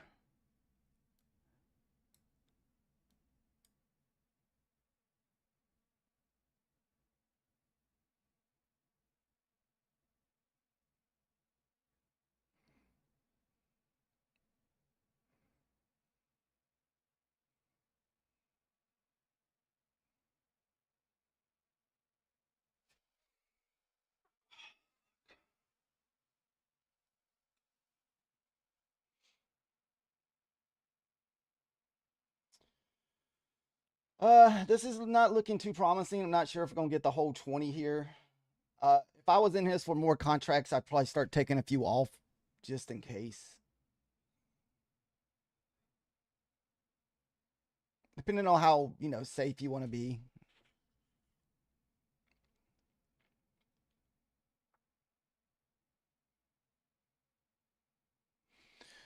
So I put mine at this next level of pivot. And see, we also got a fair value gap that we can fill in right there too. So, all right. So this lease puts us in positive.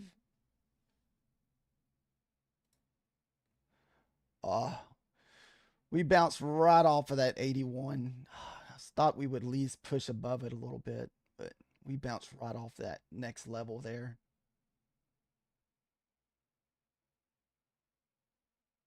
This may come back and stop us out for break even.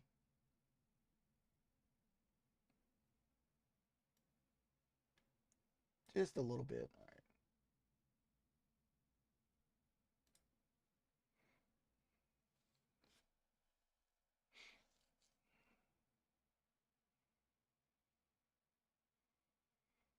It's almost like, do I want to close it to keep myself above the $300?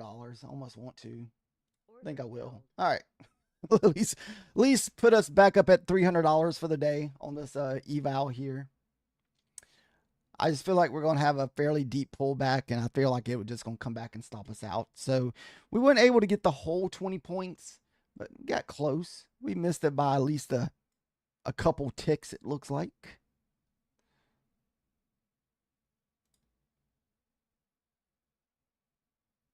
Yep, it would have stopped us out. So good call. Good call to get out of that trade. At least take a little bit of it.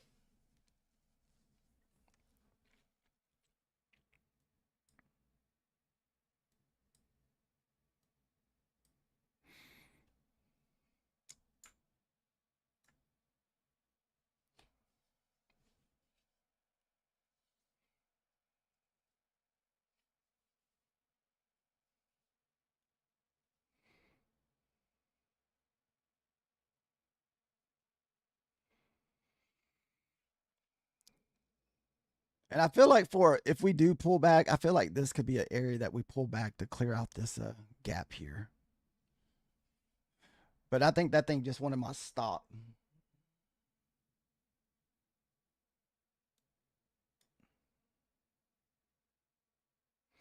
All right, there's that 20 points if you're able to stay in it. There's the top of that gap. So we filled in that gap. This is kind of where I thought we were going a while ago. This is why I put my order there, but we had to pull back, pull some liquidity for us to continue moving higher.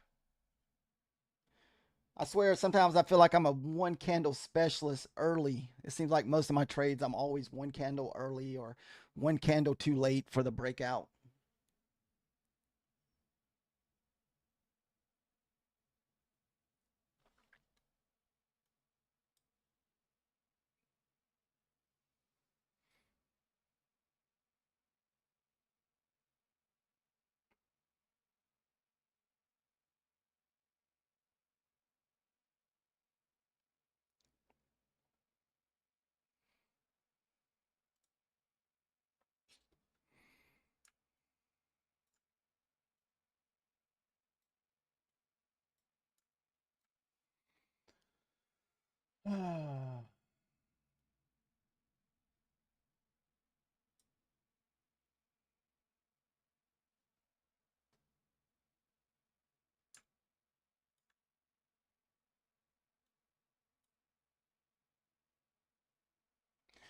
Did anybody catch the long back up? I mean, it feels like we consolidated in this area. I was definitely thought we would push down to the 80s to fill in this 4-hour gap.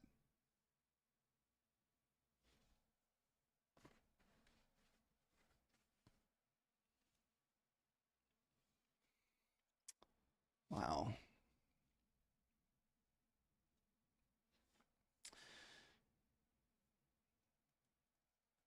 Man, someone easily could have caught another almost 100 points back up. We're already sitting almost 90 points back up from that low.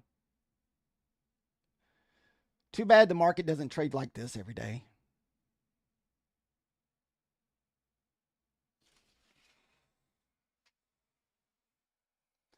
So that was probably our last trade of the day. We're going to finish up $300 on our eval for the day on Bulenox. And then for Apex, we'll do a little recap.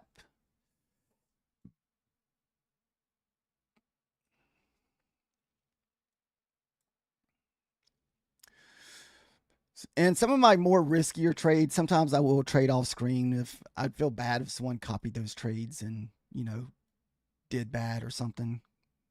Like most of us, we do enter risky trades.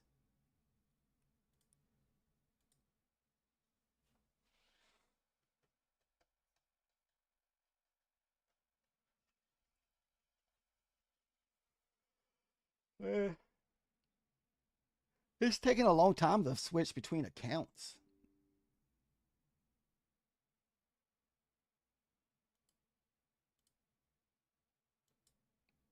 I don't know what's going on. It denied me to log in. I don't know if Rimpton is still having some issues.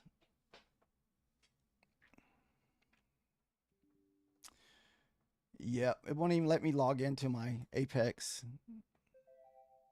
All right, we just switched back over to the Bewleys. We'll just leave it here for now.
All right, guys, I have about 5 more minutes. Hopefully, everybody had a good trading green day. Hopefully, tomorrow we'll have a good trading Friday. We have a lot of news tomorrow morning. And it's actually going to be during the trading hour. For some reason, in the last couple weeks, like our trading has been awesome.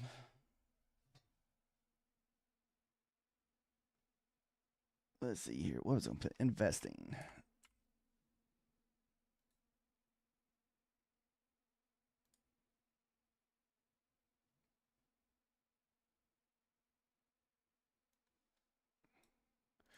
So we definitely should be getting some volatility tomorrow morning. Sorry about the bright screen here. I don't know how to change the colors of the background to make it lighter where it's not so bright. So tomorrow morning at 9:45, we will have quite a bit of 3-star news. So, if you feel like YOLOing some accounts, tomorrow is the day to do it. So, and I'm not really sure. I saw this 3-star news a couple weeks ago, but I'm not really sure what kind of movement it offers. But I figure this 9:45, we should see a little movement between manufacturer numbers and the global PMI numbers. So, oh, and also at 10, we got existing home sales. So, yeah. So, more likely, we probably won't be taking trades for the first 30 minutes in the morning.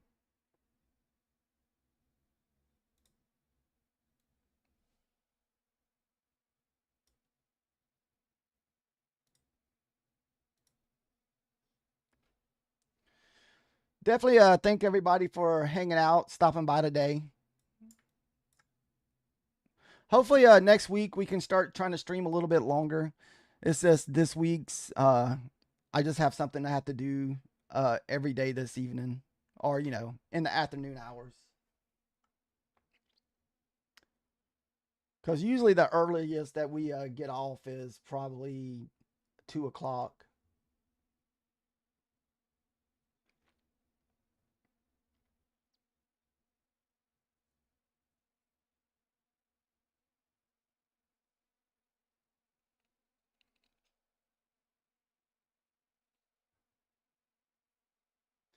I guess be careful if you log out of your Apex, but for some reason it won't allow me to log back into Apex. And I don't know if it's just me or if somebody else is having an issue with logging into their stuff or switching between prop firms.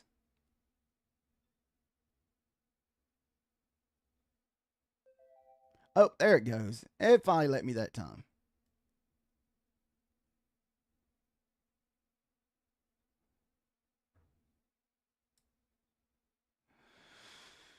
So these are my Apex accounts. Last week, like I said, we lost one PA in eval last Friday. And we are even down a little bit on our eval by $160, but we are up 1,434 on the 250K, and we're only up 122 on this other funded account. And I did push the envelope with my other accounts because they were monthly. These eval or funded accounts are lifetime, so I haven't really been pushing them that hard just because they're lifetime, so I don't have to be in a hurry.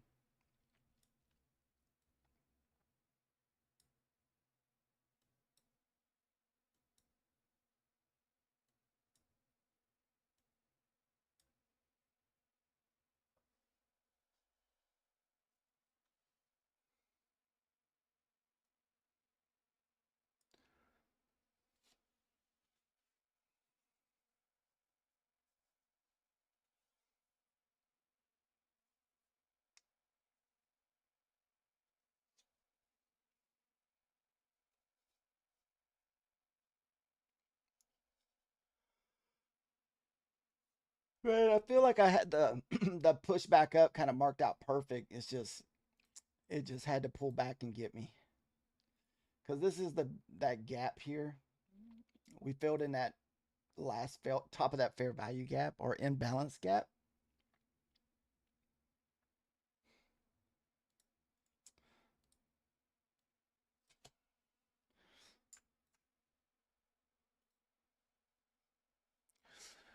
All right, guys, we will see you guys tomorrow morning.